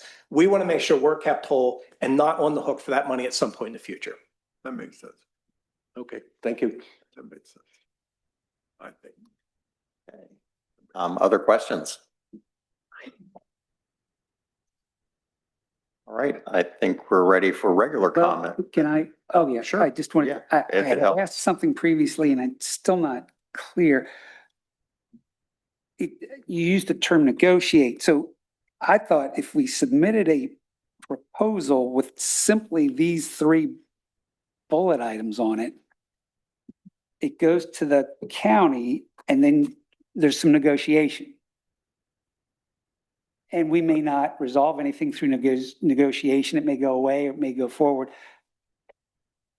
But there's nothing wrong. I don't see any downside to submitting a proposal if it's just going to go to negotiation anyway. I know you need the proposal and it needs to state that we intend to use it for vehicular use. I understand that, but those are spelled out in here. So we send this to you and then there's some sort of negotiation. Right. What the county needs to see from this is that a majority of the Board of Commissioners is interested in ownership of the bridge and reassembling at some point in the future for vehicular use and assuming those costs. There's also a request in there that the county pay for the cost of disassembly and storage. That's up, again, that's up for negotiation with our board. But those final 2 points are what our board needs to see from a majority of the Board of Commissioners to take this to the next step. We want to know that you're serious. Sure, I understand. So again, I don't see the downside of simply sending a proposal with the understanding that we're going to enter into negotiations and it could go nowhere or it could go somewhere. But simply submitting the proposal is a way to get this started, is what it seems to me. No, I hear where you're going, Paul, but I think in good faith, if we submit a proposal and let's say they accept it exactly the way we proposed it, we don't have an option and then say, oh, gee, we changed our mind. We don't want to do it. So what I'm suggesting is with integrity, we better be prepared to live up to the terms of our own proposal if they accept it. If they don't, then you're right, then we negotiate it. But let's take the scenario, the only caveat I wanted to, I think you're on the right track. In my view, the only scenario is we have to be, if we vote on this thing to send a proposal, we darn well better be prepared to live up to those terms. Sure, but there's, okay, so there's 3 items in what we've been presented with tonight. They're just simple 1-sentence statements. Kirk, you referenced, or we were talking about time limits. There's no reference to time limits in here. That's something that has to be resolved. That's likely going to be a point of negotiation. Sure. So we're still talking about having to negotiate. Is there some way we could submit these 3 sentences to the county and they would say, oh, fine, good, sign it. There you go, it's yours. Is that? Sure. I think it could happen that way. From my discussion with the board, I don't think it's likely. I think that a more robust agreement is going to have to be in place that outlines other concerns that they have. And I'm presuming the solicitor would have to be involved at some point as well as yours as well. So this is a low risk option here, simply sending Well, no, bear with me. I'm just talking about the three sentences in the proposal. So what's that? Jen was, or I think that, well, I agree that it seems low risk. I think that what we're saying in here is that we as a board agree to take ownership of the bridge, provide shipping containers to store the bridge until funds can be raised for reconstruction, and that we all agree to reconstruct the bridge for vehicular use. That's what we're agreeing to. And we're asking, yeah, the details of the timeline may be up for debate. The cost of disassembly and what our portion of that may be up for debate. But what this is saying is that we all agree to those three things. well, and if you take ownership and agree to reassembly, then we're doing that regardless, or we're doing that in the blind, because I, for one, would feel better in even meeting those conditions if I had a game plan to know about what this thing's going to cost. Because I think it's irresponsible to vote for a proposal that we agree to take ownership and reconstruct a bridge for vehicular use and say like, well, the money will come or we're going to figure it out. And I'd like to figure it out before I vote.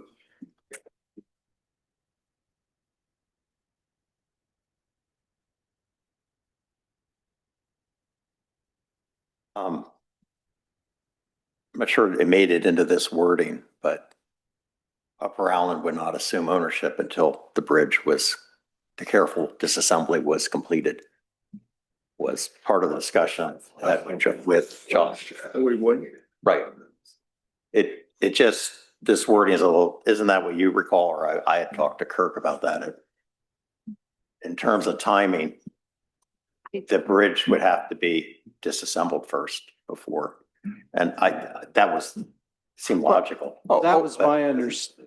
So that was no, you just, the solicitor said that was his understanding too. But yeah, okay. So the there's a timing element to that. The That isn't transfer maybe clear in here. The transfer wouldn't might happen go later, but right. It would be our bridge. We'd have to take it. Right.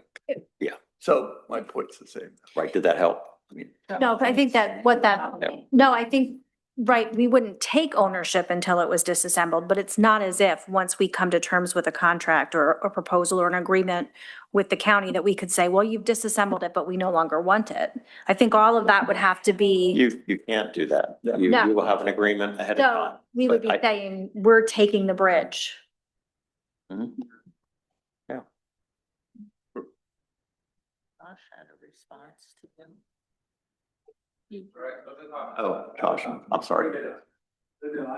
I didn't have anything to add, but I think we should move on to public comment. Okay, yeah.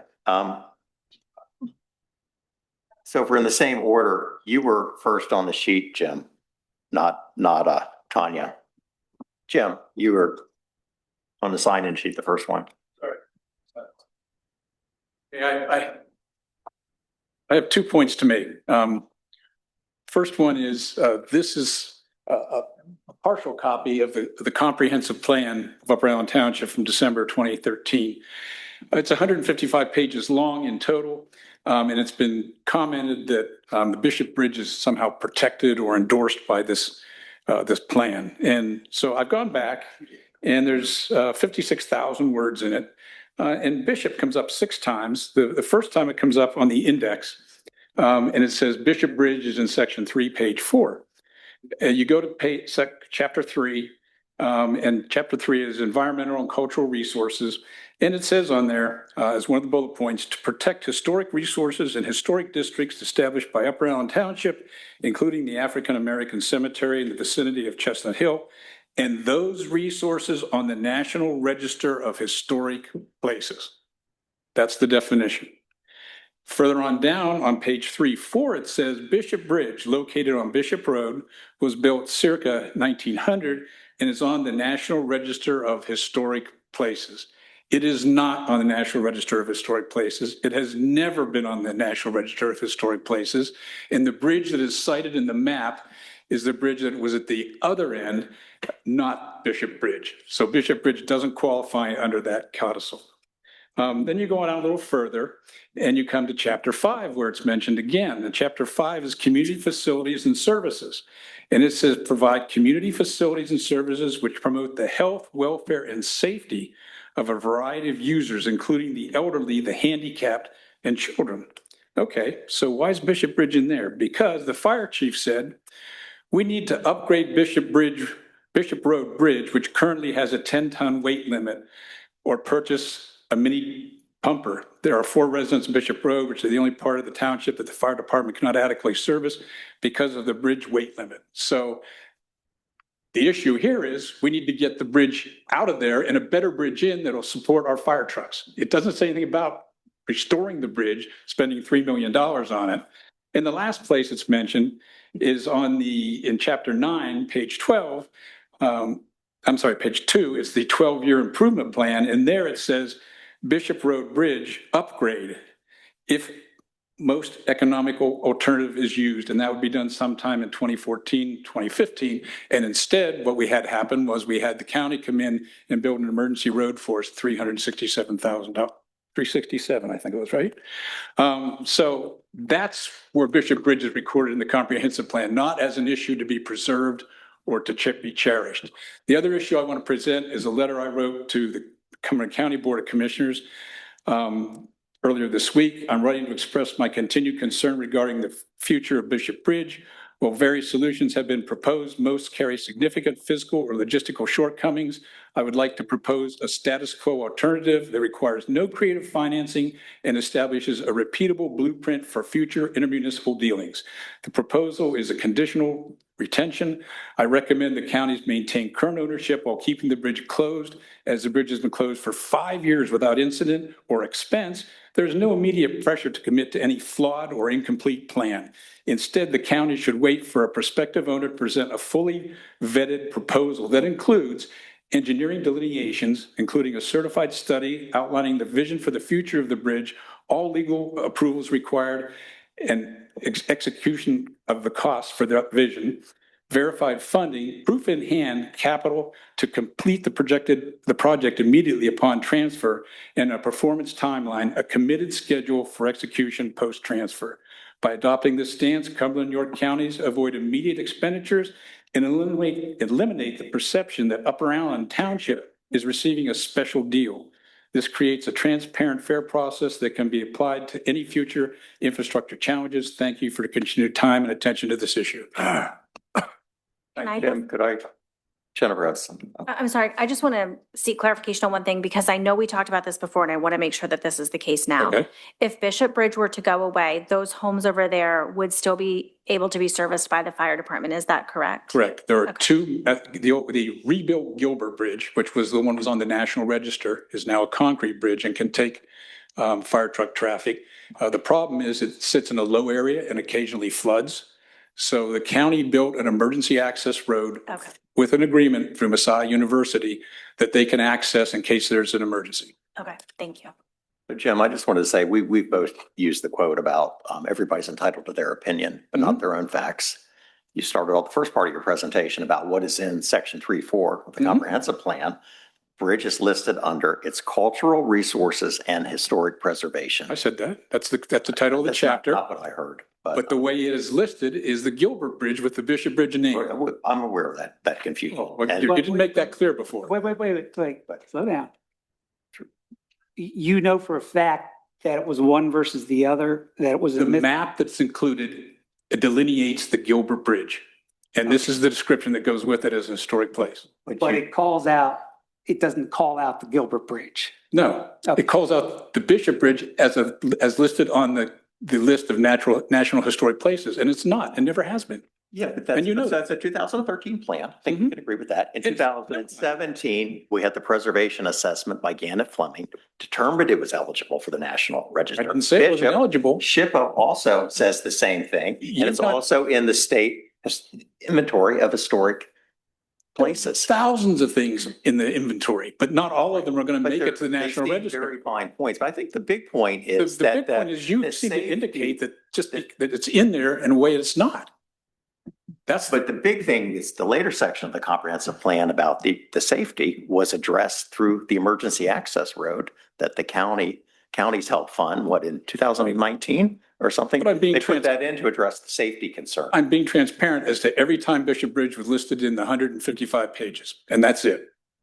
I would like to Right, also. that was 2013. Things happened since then. Okay, President Fairchild. We also need to remind everyone that under Chapter 33 in the comprehensive plan, environmental and cultural resources, there are goals specified, including protecting cultural resources in the township with objectives, including supporting the identification and designation of properties of national, state, and local historic significance. So it is open to the identification of things that may not even be listed in this document. Now, if Bishop Bridge was misidentified and should have been Gilbert, that doesn't mean we still can't identify this bridge as being a significant local historic significance.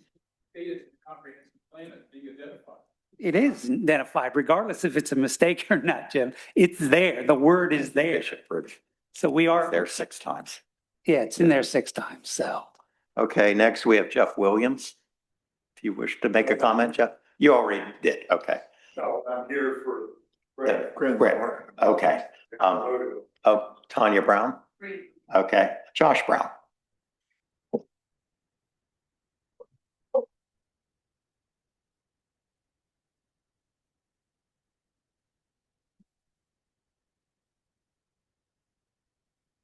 Good evening, Commissioners. My name is Josh Brown, and I reside at 834 Grantham Road. In my line of work, I have learned that your moral compass must stay straight every day. You tell the truth, you give the facts, and you stay grounded in your values. For me, those values started at a young age. There are 12 points I live by every single day: trustworthy, loyal, helpful, friendly, courteous, kind, obedient, cheerful, thrifty, brave, clean, and reverent. Those are just not words to me. They are values that shape my life. Being an Eagle Scout taught me that, and I have carried those principles with me ever since. Over the last 17 years in my IT career, I have tried to bring those same values into the community that I care about. This community is personal to me. Grantham Park was the first place my grandfather ever took me fishing. He passed away 14 years ago, the day before Thanksgiving. During fishing season, we used to go fish there every day after school. Those are memories I still carry with me. They remind me that the places in this community are not just pieces of land or line items in a budget. They are part of our lives, our families, and our history. I hope that the tireless work of our Parks Department, along with DCNR grant support, will complete Grantham Park so that ADA accessibility can be fully achieved for everyone. That is why this matters. The community poll that was focused on financial responsibility surrounding a bridge issue that, in my view, has not been political. It has been about the community coming together, working together, and doing what is best for the greater good. To date, more than 203 people have signed the poll digitally. To make sure that data was accurate, it was reviewed using technology and analytics. Yes, there were views from Florida, California, New York, Maine, Georgia, and Washington. But those are not our taxpayers. They do not get a voice in how the local tax dollars are spent here. Our focus should stay on the people who live here, pay taxes here, and are directly affected by these decisions. That is why the community poll was shared electronically with that is why the community poll will be shared electronically with the Cumberland County Commissioners on Friday in regards to Bishop Bridge. As we move forward, the community has spoken in more ways than one. It is time to listen. As we move forward, I hope we keep our attentions on the needs of our own community, including the families of the Mechanicsburg Area School District, who are struggling and need our care more along with our homeless individuals and families. At the end of the day, this is about honesty, responsibility, and keeping our focus where it belongs, on the people of this community. Today and moving forward, I ask the Board of Commissioners to think different. Respectfully, Josh.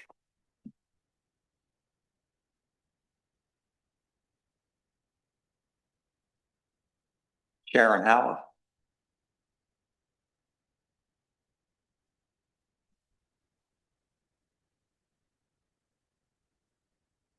Good evening, Sharon Howard, 2479 Glime Drive. First and foremost, I want to thank Mr. Stoner because I think the clarity he brought to the potential grant funding shed a light in a lot of ways. I think that's something that's being counted on, which necessarily I don't think is there.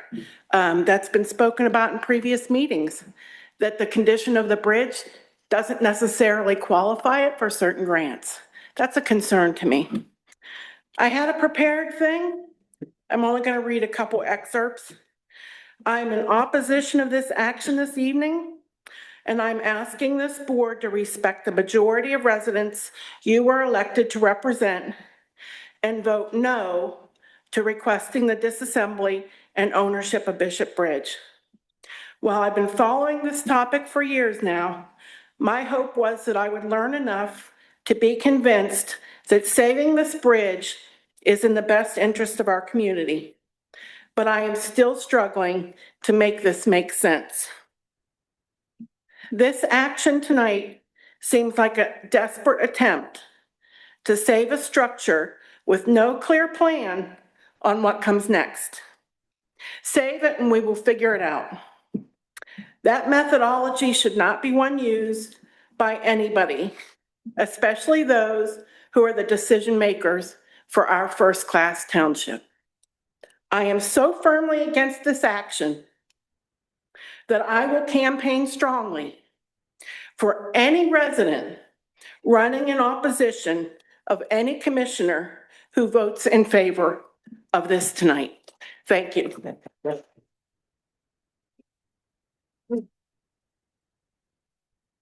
Paul Brenneman.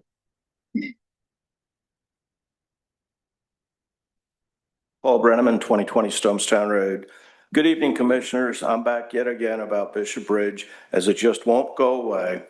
On Friday, Commissioner Fairchild posted a scheme to store the dismantled bridge in used shipping containers.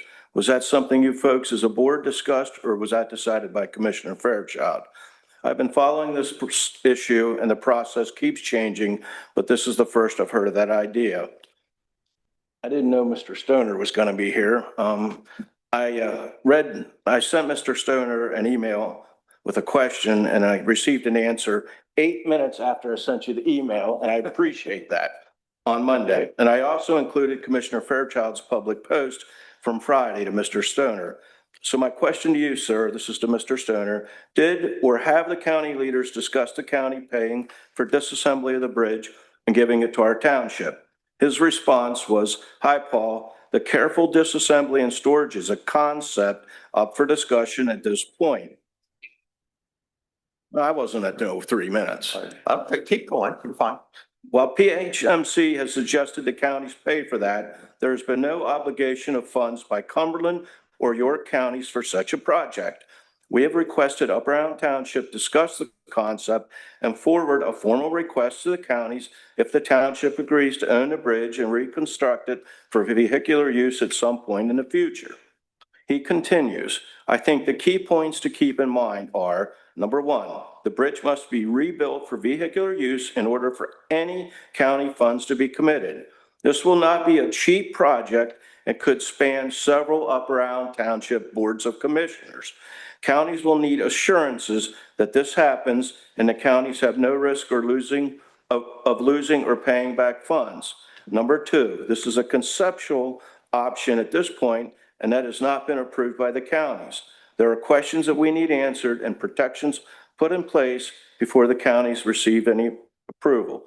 So how can the township, this is me talking, so how can the township possibly give the counties assurance that this will happen, that they have no risk of losing or paying back funds, when you don't even know if you're going to be commissioners at that point? And given the current overwhelming public sentiment against a bridge, that looks like a possibility. Commissioners Fairchild and Walsh are blinded by their total disdain for Generations Park and their undivided love of Bishop Bridge.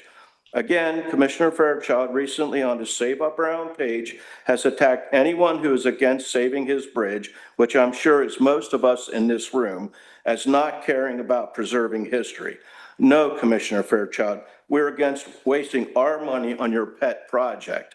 Lastly, I'd like to ask President Fairchild, what do you consider to be a minimal cost to local taxpayers, as you've made that statement on several occasions?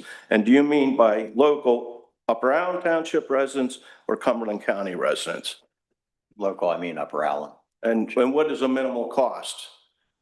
Cost of storage containers at this point. And that's what you're going by. And I am counting much more on donations. I have talked to And- people. and They how's will that appear. working out so This is far? an attempt to even prevent us from preserving the bridge so that we can get to that point of allowing donations. A lot of people, because of the controversy that has been stirred up about the bridge, may wish to donate anonymously about it. And have they you should have started that- to receive these That's donations? a line of thought about donations, that you do it anonymously. You don't do it for your own gratitude. So let's give that a chance. And you don't seem to want to do that. I remember Mr. Stoner here a year or longer ago that said the county wanted answers. It didn't want it to go on and on and on. And here we are. Right, and someone seemed to want it to go on and on now, and we're trying to move it forward to get a response from the county. But anyway, Cynthia Smith. What's that? Okay. Janice Links, wish to.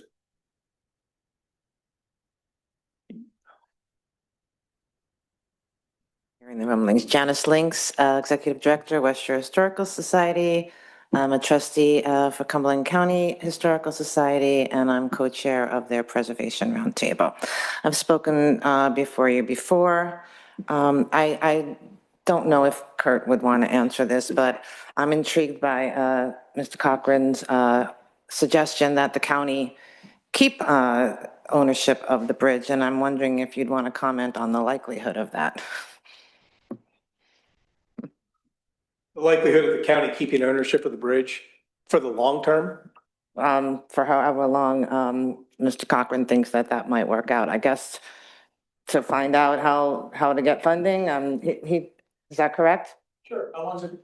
I mean, how much is it gonna cost? Let's do that first. No, I'm just curious if it's an actual possibility that the county is going to consider retaining ownership. Because if that's the case, I would have gone for that years ago myself. Too late. I retain ownership for vehicular traffic, no. I think we've done, we've been over this, the mobility study that we've done, no. Long term, our intent is to move forward with the demolition. This is one step in this. If we can't resolve this, I'm not sure our boards of commissioners, say boards, York and Cumberland, are willing to spend a lot more money on more historic preservation studies that lead nowhere, which could lead to a permanent, long-term closure. So probably not an option is what you're saying. So what I'm going to just suggest, and might not be popular, there's the question, how much is too much to pay to save a piece of history? Some say it's 10 cents. I don't want a dime of my tax dollars to go towards that bridge. Okay. Others have no limit when it comes to saving something that can't be replaced. And then somewhere in the middle, there are probably most people likely who are not here tonight, that fall there, that might land somewhere in the middle, right? That we've got the people who are for, we've got the people that are against. Where are those people that actually think that maybe there is a way to do this? Maybe there is a way to do it. And I hope when you take your vote tonight that you consider that. We're hearing a lot of against, we're hearing a little bit for. But there are voices also that in moderation might support something like this. So I just ask you to think about that. It's not necessarily who shows up all the time that represents everybody, right? And I've been in the position, so I know. Sometimes we didn't get people there, sometimes we did, but it didn't mean that everybody else didn't care. So it's just something for you to consider. Thank you. Yep. Paul Sekavich? Cabbage, all right. Paul Sekavich, 310 East Meadow Drive, Mechanicsburg, well, I guess Upper Allen. I'm kind of Johnny come lately to this whole discussion. So last night and the night before, I spent a lot of time researching a whole bunch of literature that's been written about this. And I think the general consensus is it is just not in the township's interest to go down this path. It seems like it is so many risks. Commissioner Martin was talking about this. There's no real plan. Who hasn't been coming up with the plan? There's always a bunch of hopes. People are hoping this is going to happen and hoping that we're going to create the money and get it somehow. It isn't going to happen. The realistic look at the RFP and the amount of money that's going to be spent on that is totally unrealistic. All you have to do is go to Giant and see what the cost overruns have been just recently. To come up with something that small is incredible. And it's going to put the township in a severe, severe bind. So I've heard from a whole bunch of people here tonight, and I read about a whole bunch of comments before. It does not behoove the township to go down this path any way whatsoever. If there's an option, maybe to let the county keep it for a while, maybe that's a way to go. But if not, do not vote to take it. You don't want to be known to your family, to your friends, as a bunch of fools that have committed the town to this kind of stuff, the township to this. So don't have it as your epitaph. Don't be the fool. Thank you.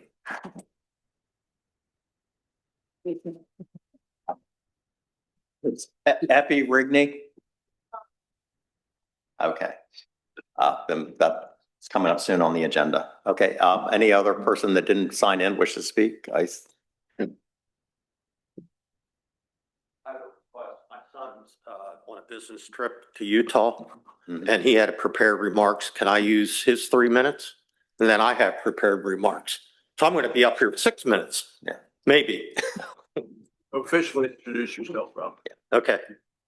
My name is Ralph Kleinpeter. I reside at 103 Bishop Road. And I'm going to read prepared remarks from my son, who lives across the street at 104 Bishop Road. And I'll give this to Alexis afterwards. I wanted to correct the public record as it relates to the information contained in the 2013 Upper Allen Comprehensive Plan as quoted by Commissioner Eric Fairchild as a reason for his support of preserving Bishop Bridge. You have publicly stated that this is why we should be considering the preservation of Bishop Bridge on your website, as well as social media posts. The bridge referenced in the 2013 Comprehensive Plan is Gilbert Bridge, not Bishop Bridge. We've heard this before from Mr. Cochran. There appears to be a typo when labeling the bridge in question. The purpose of Chapter 3 was defined to protect historic resources in historic districts established by Upper Allen. And those resources on the National Register of Historic Places. Bishop Bridge is neither. Bishop Bridge is eligible to be listed, but is not on the historic register. It goes on to state that it is to encourage the preservation, rehabilitation, adaptive reuse of historic structures as identified in the 1976 publication, Early Architecture in Upper Allen Township. Again, Bishop Bridge is neither. It then goes on to provide a description of historic resources identified in Upper Allen by stating, in preserving historic resources, Upper Allen has 4 municipal historic districts and 2 structures on the National Register of Historic Places, Figure 3-1. Each of those is described briefly below. Again, Bishop Bridge is neither in the historic district nor on the National Register of Historic Places. Gilbert Bridge is in fact on the National Register of Historic Places and is identified on the referenced Figure 3.1. Bishop Bridge is not. The description given for Bishop Bridge, identified as being on the National Register of Historic Places, is describing Gilbert Bridge, thus mislabeling in the comprehensive plan. My question to the board is, why has Bishop Bridge not been listed on the National Register after being considered eligible for many years? At the last Board of Commissioners meeting, it was disclosed that a developer was proposing demolition of a 1700 log structure on Lisburn Road to make way for a new housing development. And barely a word was mentioned as to the preservation of this structure. which is identified and referenced in the 1976 publication. Why is this board not vigorously defending the preservation of this structure, given your self-imposed mandate to do so? And per the 2013 comprehensive plan, you were very quick to put $900,000 into the budget last fiscal year for a bridge rehab. So why didn't you consider saving this historic home, similar to what you did with the Lambert House? If you are truly for preservation, why not follow the plan and work to preserve truly historic structures in the township, not vanity projects that serve no purpose any longer? And I'll give that to Alexis. If you're going to move on, can I just make a quick response Sure. to this? Okay, we actually. I didn't write this. Oh, I understand. Yeah. I understand, but you're about to have a different presentation. I just want to. Okay. Comment. Some of us worked extensively trying to save that home on West Lisburn. I personally spoke with Messiah University. I've spoken with people involved with the project. I'm aware of its presence in the early architecture of Upper Allen Township. I even combed through the ordinances looking for anything that might help us preserve that bridge. I did find some geologic Preserve the what? I'm sorry, what? Two things going on. The home on West Lisburn, I'm sorry, I misspoke. So I just want to be clear that there was a considerable effort to try to save that home. The problem is the Historic Architectural Review Board voted unanimously several years ago to create an historic district overlay, which would have included the homes that are not in historic districts, but identified in that book. Yes, in order to start that process, you would have to get people to volunteer to opt in. I don't want to get too far down this rabbit hole. We worked, some of us worked extensively trying to save that home. I'll just leave it at that. Okay. Could I just make one that, and Frank Rumpine could correct me, the owner has to request that it be listed on the National Register. That's normally how it works. So unless the county were to request it at this point, or for Upper Allen, take ownership to The it. township That's didn't how. assert itself to making that request. If you're following the plan, I'm just reading what he wrote here. Actually, I downloaded that form and started to fill it out. I was then advised by the West Shore Historical Society that it'd probably be better to wait until we owned it Okay. and then expend those energies then. So it's Well, that's- in consideration. Now, Go ahead. this is you now, Ralph, right? This, what you're reading next is your. Mine, right, okay. Okay, in your post of March 13th, 2026, Commissioner Fairchild stated that this option is a good outcome for the bridge with minimal cost to local taxpayers. Since you never define what you consider minimal cost, or in other words, an order of magnitude, the use of county liquid fuels tax money allocation for the careful disassembly of the bridge is not minimal. In fact, I got a note from Gary Eichelberger, one of the commissioners of Cumberland County, saying, the last I heard was that Commissioner Fairchild, this is dated March 2nd, claimed that he would present a financing option to the county, but I have not seen anything so far that meets our requirement that any plan not include any subsidization. These commissioners, meaning Upper Allen, have expressed support for the reallocation of liquid fuel dollars that the township uses for road repair and upkeep toward the restoration of the bridge. This would seem to be a foolhardy choice. But that rests with Upper Allen's governing board, and they will hopefully fully consider the wishes and best interests of the citizens.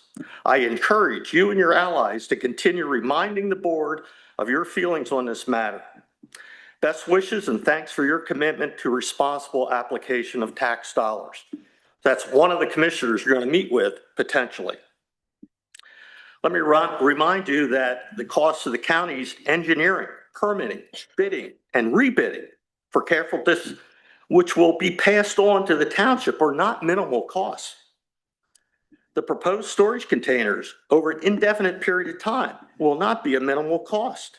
And the cost of reassembling the bridge components, including numerous replacement parts added guardrails, and the substantial abutment work is certainly not minimal. And we're hearing tonight that you're going to guarantee potentially $3 million for reassembly. That's unconscionable.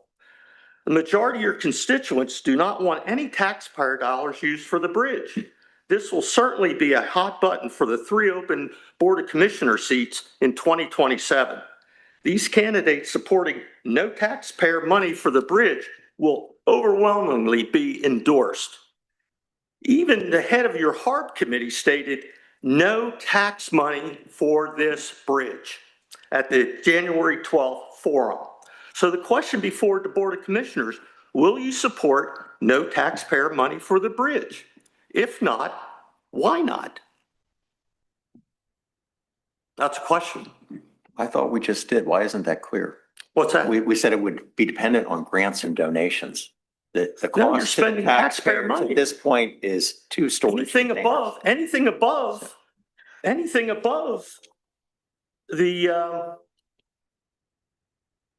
the careful disassembly, we're on the hook for. It says here, you wrote a note to Tara Guyton, an alternative might be for the county to rebid for careful disassembly with Upper Allen picking up the cost above $275,000. This thing could cost $1 million to take apart. You're not seeing that option tonight. That was eliminating your. What if it goes above, what if it goes above what he says it's going to cost? What if it goes above what he says it's going to cost? Let them come back with. They don't have any money. They don't have any more money. They have on their website what their money is, and York County has money as well for this purpose. So go ahead. We're not on the same page. All right. So who wants to go next? Could I ask Ralph a question? Sure, Ralph. Ken has a question for you. I just wanted to clarify, and you just read a statement from Commissioner Eichelberger, and so you can't speak for him, but did you say he mentioned that this board asked the county or the commissioners or someone if we could use liquid fuel monies for the bridge? Can you find that quickly? It was news to me that that this board had asked Yeah, that. it says those commissioners have expressed support for the reallocation of liquid fuels. Okay, I wasn't aware that this That board. the township uses for. No, I wanted to clarify that because I wasn't aware that this board had taken action to ask the county commissioners for that kind of reallocation. So, okay, thanks. Were you aware of this letter from Eric to Kara for this option?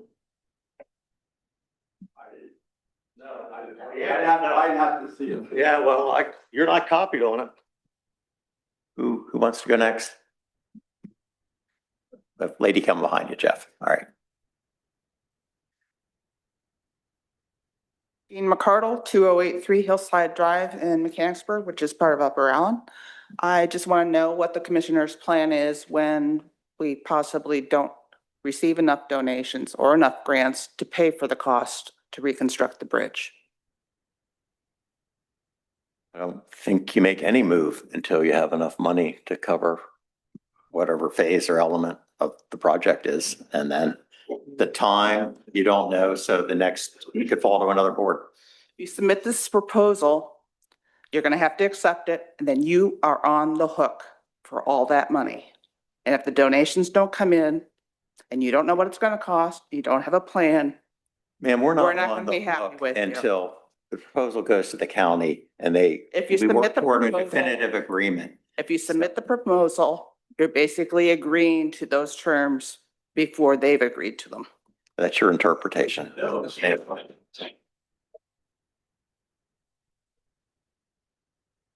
I think you had your hand up, Jeff. Yeah. Sure.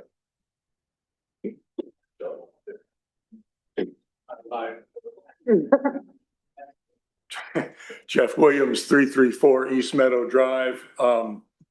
We in Recreation Parks plan 5 to 10 years ahead of time, always capital projects, even program trends. If you submit this proposal, you agree to take the bridge, period. The other thing that happens with that is that you're going to fundraise, you're going to take donations and get grants. That's maybe. I trust the engineer's estimate from the county and our own for $2.7 million. And by the time you get, first of all, you won't get close to that. This is not a popular community issue. And you might get some corporate donations, but 2.7, that's a lot of bucks. Then the other thing you're going to see is the shortfall. And in a couple of years, yes, the board will change over. They always do. You know, I suspect, like someone said, this board might change over. If that's the case, they're stuck with the bridge. What are they going to do? I'll tell you what I think they're going to do. I'll tell you what I do. It'd be a lot cheaper to give the county their $181,000 back, plus interest for 5 or 6 years if it takes to get there. And it'd be a lot cheaper than having to front the balance you don't get from donations and grants. And I've worked with a lot of grants. My opinion is I don't see it. So I just have to lay it out in the real world. I don't see the future of it. I think you should consider that. Thank you. Thank you.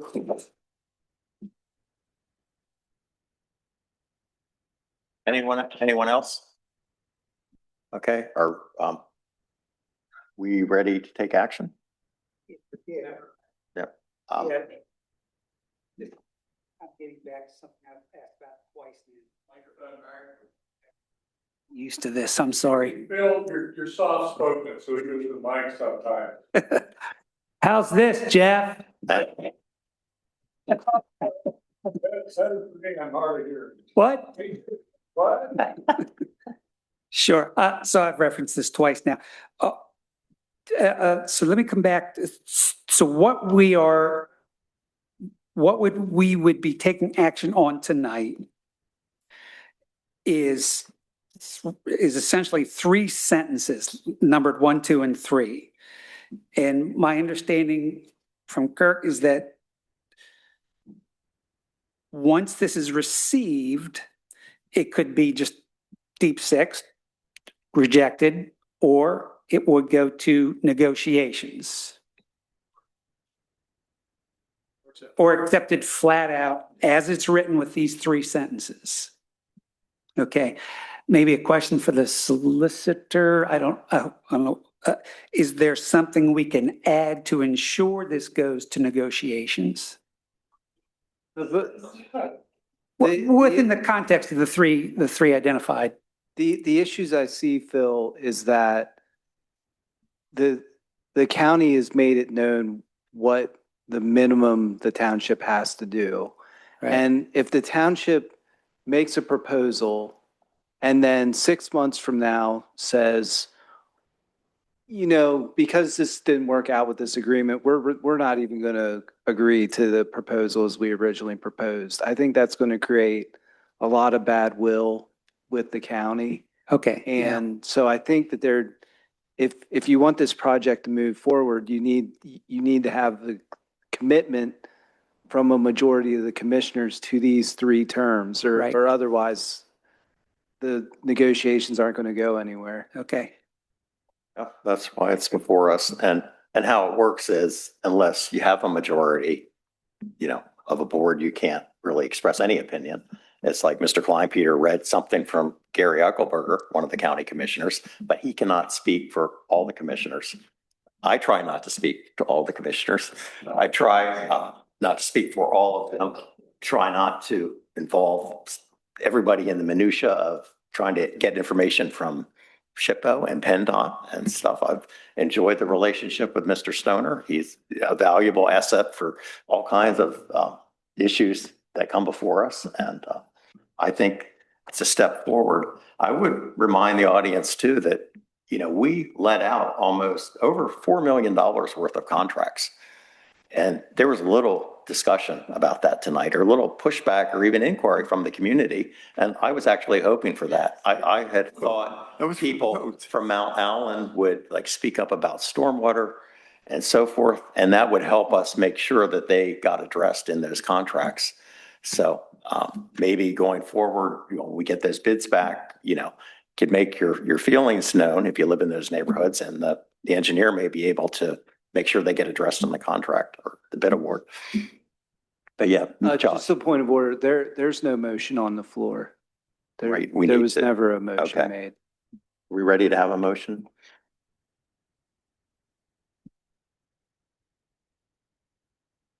Mr. President, I would move to approve the township submitting a proposal to Cumberland County and York County for a definitive agreement with the following terms. 1, the counties agree to pay for careful disassembly of the bridge with the intent to convey the ownership of the bridge to Upper Allen Township. 2, the township agrees to provide shipping containers to store the bridge at township expense until funds can be raised for reconstruction of the bridge at the same location. 3, the township agrees to reconstruct the bridge for vehicular use. Do we have a second? I'll make it easy. I'll second it. Mr. Chairman, I'm sure you'll ask for discussion, but could I request a roll call vote? Sure. Want to start with Mr. Walsh? Well, Or how do we? no, there's a motion on the floor. I think you need to ask the board for discussion before we Does take the a board vote. wish a roll call vote? I mean, Yeah, I'm confused. did Keldine have the order or? It's not, you need to take discussion. Is there any further discussion from the board? Is there any further discussion on? Yes. Yeah, okay.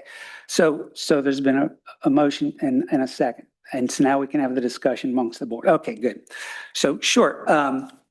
First of all, my understanding is that we didn't need to have a public hearing to air this issue out. We could have done procedural ways of pursuing this. I don't know them all specifically, but I thought it was important to bring the community out and hear what everybody had to say. So also, despite what I've been told is going on in social media, I took very seriously what was said at that meeting. I even met with Scott Steffen over coffee and thought there was, he had some good ideas that he did not get to discuss at that meeting because of his time constraints. So I am open to listening to people and heard what people said. And I see tonight's motion to focus on funds being raised rather than township tax dollars being allocated for this as an important step, an important piece of this discussion. I would also like to note that historic preservation is I believe, universally important. It's referenced in the Pennsylvania Constitution. People have a right to clean air, pure water, and to the preservation of national, scenic, historic, and aesthetic values of the environment. Public natural resources are the common property of all people, including generations yet to come. As trustees of these resources, the Commonwealth shall conserve and maintain them for the benefit of all people. I was also taken by Ms. Guyton's remarks at the public meeting. She's a historic preservation specialist with the Pennsylvania State Historic Preservation Office. At that meeting on the bridge, Ms. Guyton, a historic preservation specialist with the Historic Preservation Office, indicated that based on some of the information presented at that meeting, she believes the bridge may not be a moderate ranking, but rather one of higher exceptionals. She also identified the bridge as very important, noting that it is National Register eligible, has a high level of history, a high level of integrity, and deserving of preservation. And lastly, and thank you, Mr. Cochran, for your input with regards to the comprehensive plan. The identification of the bridge notwithstanding, one of the goals under Chapter 3 includes protecting cultural resources in the township with objectives including supporting the identification and designation of properties of national, state, and local historic significance. So I do believe that this is a good approach for taking the next step forward. Mr. Chairman, I'd like to just mention that I'm not in favor of the motion, and I just want to reiterate that if this board tonight votes affirmative on this proposal, we are addressing and agreeing to the three conditions in the motion. And as Commissioner Walsh stated, yes, this is the first step, but we are, make no mistake about it, we are making a commitment that we will own the bridge, will assure that it's reconstructed for vehicular use, even if it requires Upper Allen Township tax dollars. So this is not, this is a motion of many that will come in the future, but we are making a commitment tonight that we're going to own the bridge if we vote in the affirmative. Thank you. We're going to own pieces of a bridge and a right of way, I believe. I forgot to mention that we had written public comment and we had 9 against saving Bishop Road Bridge, but that included a written comment by Josh Brown and Mr. Setkovich. And we had 10 in favor of saving Bishop Road Bridge, and none of those people spoke, you know, in presence tonight. So, and did we have, Alexis, we had other comments or something? The staff imposed, I think, a deadline of 12 p.m. today. So we had received some other comments past that point. Okay. I would have to look into the files to see if they were pro or against, because they weren't submitted by the deadline, so they weren't included in your packet. Okay, so you don't have a sense one way or the other. No. So, okay. So the roll call vote, do you want to do it in the order you called us at the beginning, or? Nope. Okay. This will go in reverse because the roll call for a vote. What? Commissioner Clark, No. Commissioner Walsh, Yes. Commissioner Martin, No. Commissioner Overly Smith, No. Commissioner Fairchild. Yes.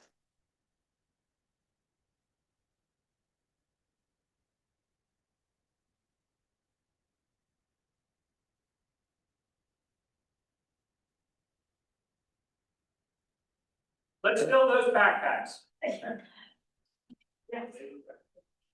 So next we have sanitary sewer, and that would just, thank you, Kirk. Thank you, Frank. Thank you. I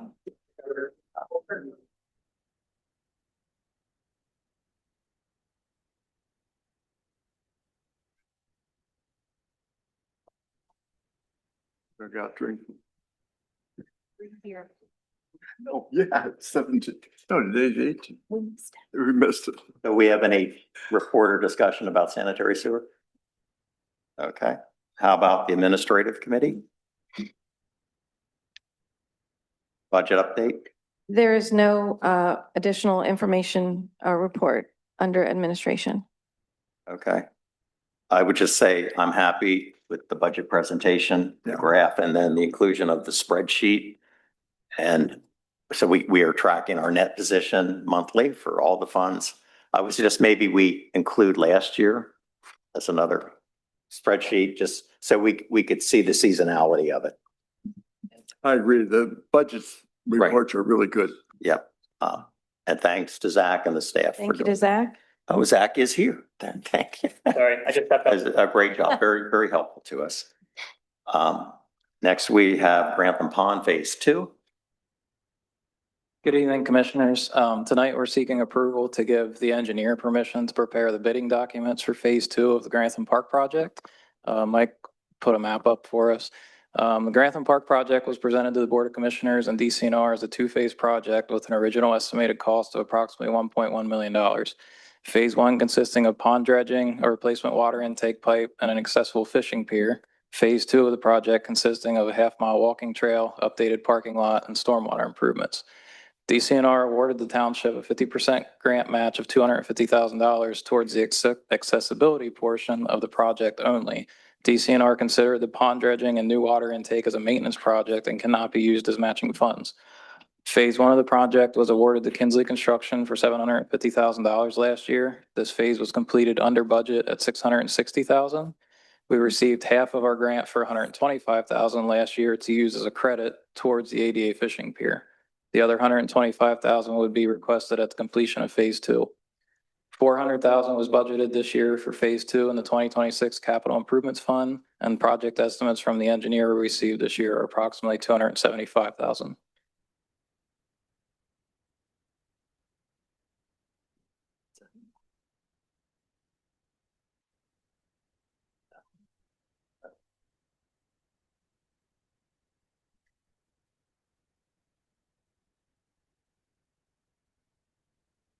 I mean, I'm sorry, I'm looking amongst my piles of paper. Do we have a handout with this for a suggested motion? We don't, we're not, we're okay. just seeking clarification to give the engineer permission to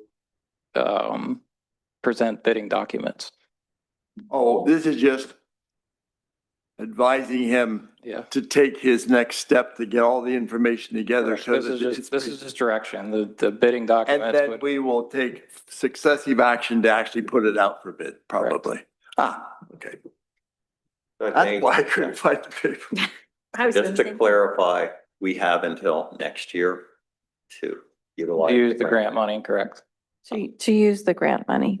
I had expressed a concern at the public improvement committee about, like I said earlier, we've already committed over $4 million worth of projects. I am concerned about an escalator clause on the road work. And I thought it would be prudent to pause work this year and focus on next year. The money is coming out of capital reserve. That's where the extra stormwater money is needed for Mount Allen. And with the good news, I mean, the cost estimate came down, I believe. Did you just quote that? It was 277 versus 400,000 that we had budgeted. So Correct. that's in the favor. When we first proposed budget last year, or at the end of the year, we didn't have cost estimates yet. So originally the cost was $1.1 million. So our first phase was 700. I just met the difference of 400. And one thing I don't like as a board is just to keep talking about it and deferring things when we don't have to. Although that seemed to be the sentiment on Bishop Ridge. But Well, I just don't see any harm in tabling it, but. Well, on the other hand, if we budgeted or assumed it was going to be 400,000, now we're thinking the bid is lower. And again, I would favor, let's prepare the bids, put it out, and we'll see what the contracting community thinks and whether they need work or don't. And we make a decision then to postpone when we have actual numbers. Is that good faith to the bidders to do that? I mean, Oh, absolutely. They do that all, I mean, they are you've accustomed seen to a lot of that in your other work with the college. Yeah, I mean, oh my goodness, if contractors would get every bid or even be considered for every bid they submit, they'd be in heaven. But I don't know what the ratio is, and Mr. Kleinpeter can tell me, he's probably ahead of the average, but you don't nearly get consideration for every bid, do you? And then even if you're low, sometimes they don't give you notice to proceed. Okay, so that would be my suggestion, Eric, but I think that will give us an opportunity to see our financial condition and what it's going to cost us. But I'd like to see, we've gotten so many positive comments on this project and it's being used by the community, not only the Granthamites, but people in surrounding areas. And it's a unique park because it's different from the others. And that's what's so neat. So I'd like to see us at least try to keep that momentum going. That's just mine. And if you. I see heads nodding in the audience, so that seems to be the public sentiment. The news forward, it certainly gives us an off ramp. Just one other comment. I'm pretty sure, I don't want to speak for the engineer, but most of the work is done in preparing the documents. So there isn't going to be, other than the cost of putting it out to bid. Right. Yeah. So given that applause and the time of the night, I would move, Mr. Chairman, that we authorize our engineer to move forward with the bid preparation for Grantham Pond Phase 2. We don't need to vote. Oh, I just made a motion. Maybe we don't need the motion, but We do need a motion for Grantham Park. okay. Okay. I made a motion that we authorize the engineer to continue or prepare bids for advertising and solicitation of bids for Grantham Pond Phase 2. Can I ask a question to a member of the audience? Would you get a second? A second, I second. Well, thank you. It would be to you, Ralph. How concerned would you be about the pavement escalator, the cost being tied to the price of oil for the roadwork contract? What's that? It'd be less. No, if the price of oil stays high, how concerned would you be about that, letting out the contract, knowing the price? They're gonna put an escalator clause in. Right. They're gonna put an But escalator. what do you think our exposure is? If, Like, you can accept or reject bids.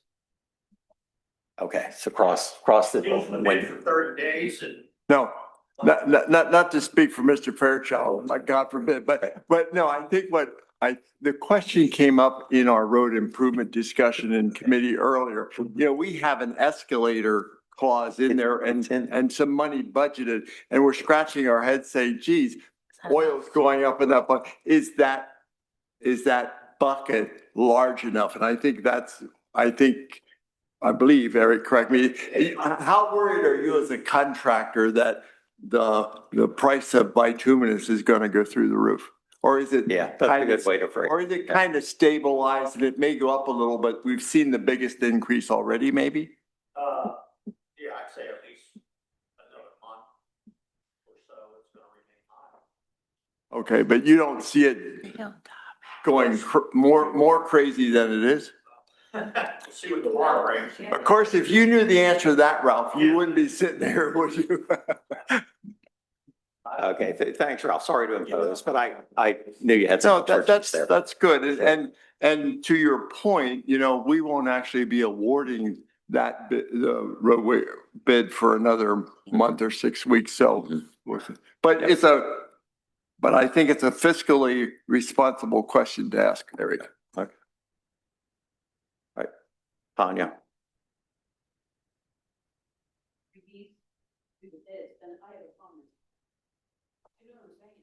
I think we're going to approve it. I mean, you were signed up before, but. A couple of us that have signed up to speak about Grantham. Yeah, you should let them speak it. Then. No, please comment now then. Yeah, There's a couple of us, and it's right. a long night, I get that, but I don't know where you're going. No, Yeah, we need should have had that. public comment, yeah. Yeah, please come up. But just, Tanya, on your way up, just to be clear, the action we did tonight was tell our solicitor to prepare the bids. Then we will put it out on the market. You didn't vote. Take a roll call. Well, we're going on, but you're right. It's discussion, it's direction of the solicitor. Say my 2 cents. And I want to hear it. I for one want to hear it. Yeah. So. I've known her longer than you, Jen. Yeah. Tanya Brown, 834 Grantham Road. And I just wanted to say in regards to the Grantham Pond, you can look at my LinkedIn account and see how many times I've dealt with DCNR. I know many people that work there. I understand their processes. I understand their grant application. And I don't want to waste my 3 minutes going down that road, but DCNR has a scope of work. Okay, and that was in the grant. And they look at that scope of work to decide the number of points that you're going to get. And just like we were talking about competitive grants before, DCNR grants are very competitive. If you try to call them and say, we're not going to do this section, we're not going to do this section of these trails, you're going to lose the great reputation that you have with DCNR and the grants that you've gotten. And you don't want to go backwards. You don't want to rebuild that reputation.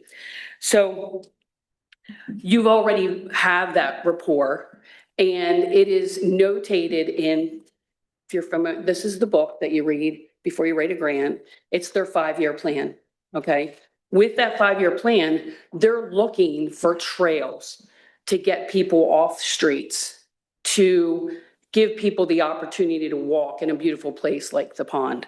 And they're looking to see that every individual in our community lives within 10 minutes of a walking trail, okay? So in Grantham, this is our walking trail that we've been waiting for many years, okay? And we do have a roadway that we can walk up and down, but do we not want to get our children, our dog walkers, our seniors, our Messiah College runners off that road when they can get off that road and make it more safe? Plus, if we pave that appropriately, now they can have skateboards, rollerblades, roller skates, somewhere they can to go to skate or something like that and be off our roads as well. It's a 50-50 matching grant. When you apply for those monies, you did a resolution. The board here did a resolution saying that you had that money ready to go, ready forward to go forward with the plan. So you don't want to go backwards. You had the money. I don't know where it was, but you did a resolution and you need to move forward with that and not make a phone call to DCNR in regards to maybe not doing that whole plan. With that being said, just real quick about our demographics, you all know that this community is getting older. And I found today that 20.6 of our residents, over 4,700 individuals, are age 65 years or older, okay? And those individuals need safe, walkable environments, low-impact recreational opportunities, and amenities close to home. So we need these neighborhood parks, again, because of our aging population. And I gave this to Alexis. It's 4 or 5 more pages about the increased demand for accessible infrastructures, the importance of close-to-home recreation, the emphasis on low-impact recreation, and then the multi-generational use, which goes back to the one park that we have generations, and how we need that multi-generational use, which we can have in Grantham as well, between the college students, the small little ones that are, on their bikes, and as well as our dog walkers and whatnot. So I just wanted to make my comments known. I watch the people in our community go up and down, and we don't have sidewalks there. And it already has gone down the road. We don't need sidewalks there, but we need safe places for people to go and walk appropriately. But Tanya, there was something that happened on this project that we had asked for, which was to try to extend access points like over to Cockley's Road or up through, the other development off Mill Road. United Water has that larger parcel. Yeah, spacious acres. You could get over toward Cockley Road. Yep, spacious acres. Yeah. Yeah, there used to be a little bridge that went across And that there. didn't come about. I don't know if it's a legal issue or what, but I would appreciate your help on that. I think that's the way to broaden the people that, at one point I called it like the Central Park of Grantham. Right. If it is fully developed, that you have those other access points. Absolutely, it could be a hub. We could use your help on that. Yeah. I think. And absolutely. so. All right, thank you. Anybody else?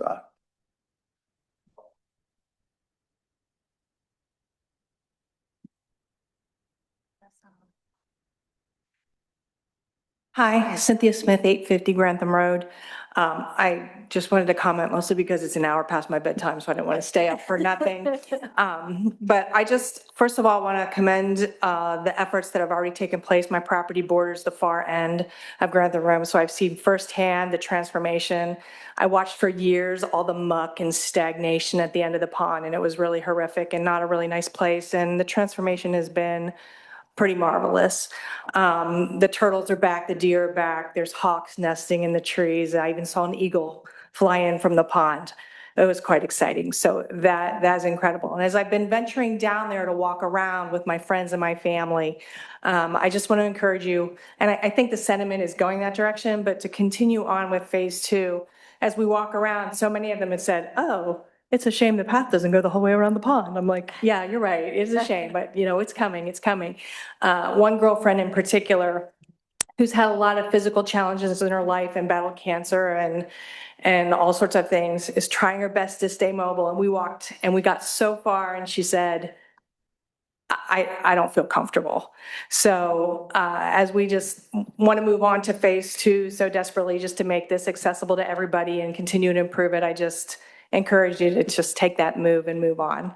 And thank you for all the efforts to date, because it's been pretty good. I see the traffic because I sit right there out on my deck and I can see there's a lot of people making use of the pond. So thank you. And thanks for your consideration. Mr. Williams. I was just thinking the same thing. You do need to start sitting in the front. Drop and roll.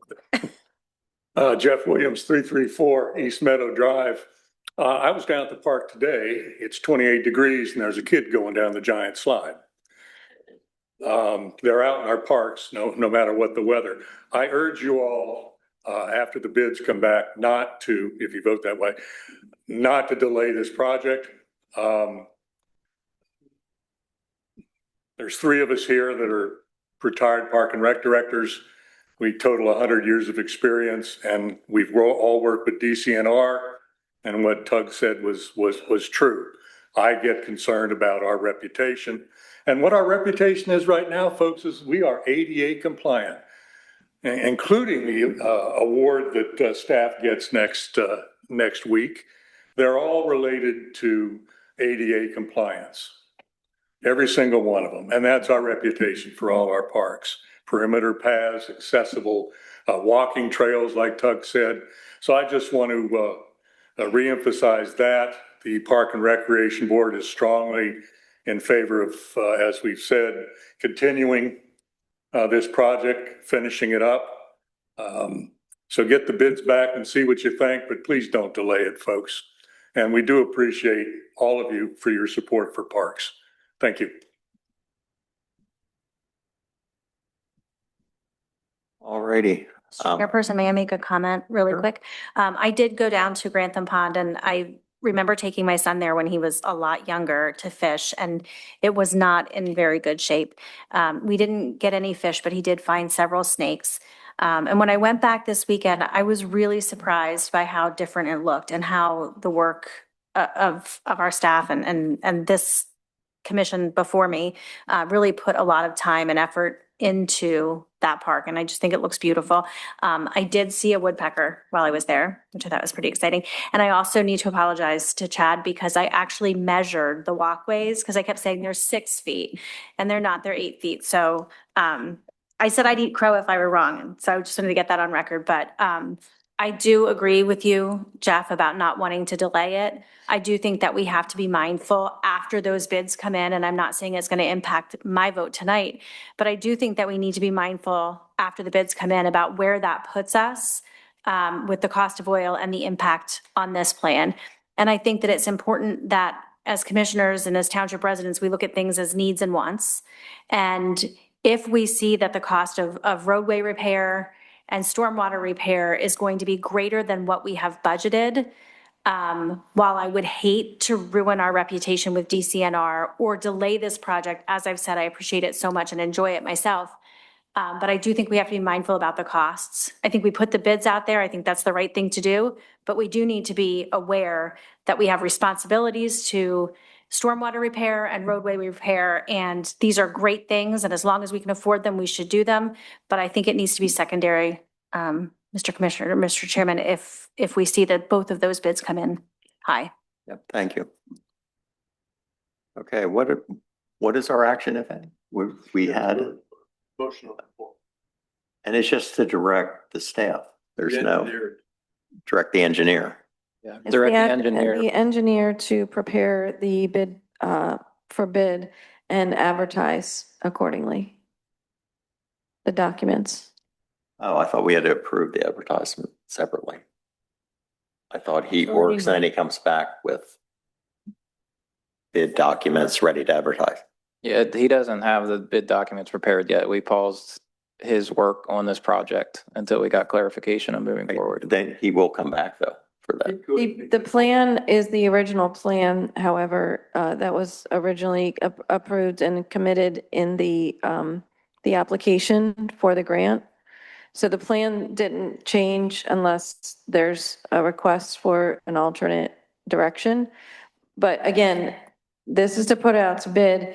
You can deny all of the bids, or you can look at it, or you can, change something. There's still options after this action. I will tell you, it's been brought to my attention that our agendas are not very clear as to when we are discussing things and when we're taking action. And it's listed on the agenda. It merely says Grantham Pond Phase 2. So are There we was not- properly advertised as to what we're doing? So she explained it. So got the first and second motion, so now we need a vote. There's some Ready for a vote. leeway. I mean, you need to give the public notice that you're going to take action on a particular item, but you don't have to be specific about every single possible action that the commission may take.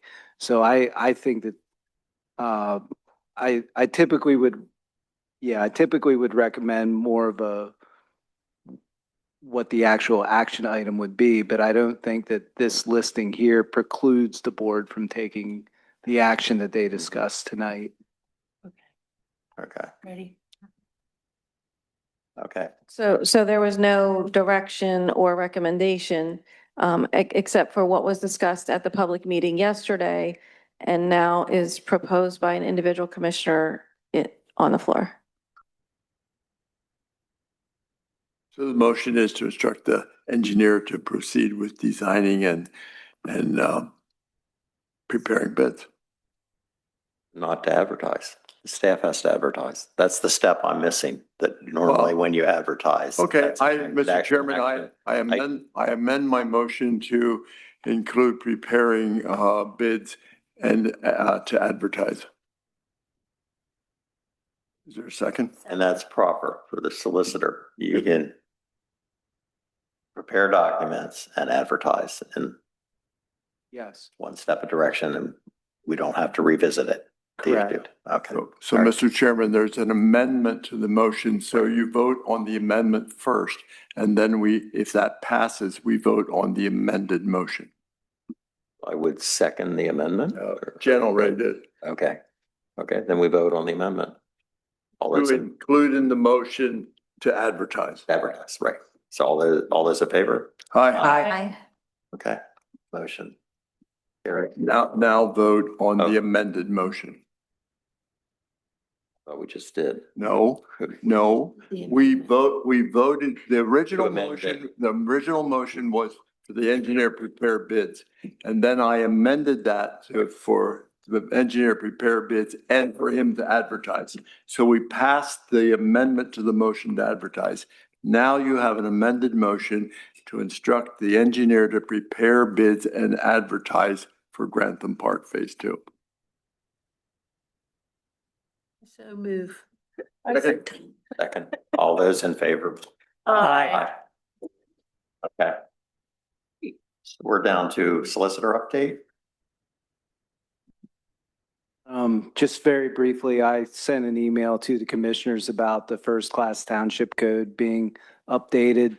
That even though there was a law that was recently enacted, it doesn't make any substantive changes to the first class township code. It's going to be codified, meaning it's going to be renumbered and it's going to be listed with other laws that are codified. So the impact for you is that if you're looking at any provisions under the first class code, township code, all the numbering is going to change in the next 60 days. Oh, that's just to confuse us. Or render our old copies useless. I mean, it makes it hard for the lawyers too. Right. All right. Tax collection committee update? No report? Capital Region COG update. Yes, we did not have our meeting on Monday night because of the proposed weather so it is now in April. Municipal Advisory Board update. No report. Pennsylvania State Association of Township Commissioners update. No report. Okay. Any additional public comment? Not hearing any. We are going to go into executive session to discuss personnel, legal advice, litigation, pending litigation. So thank you.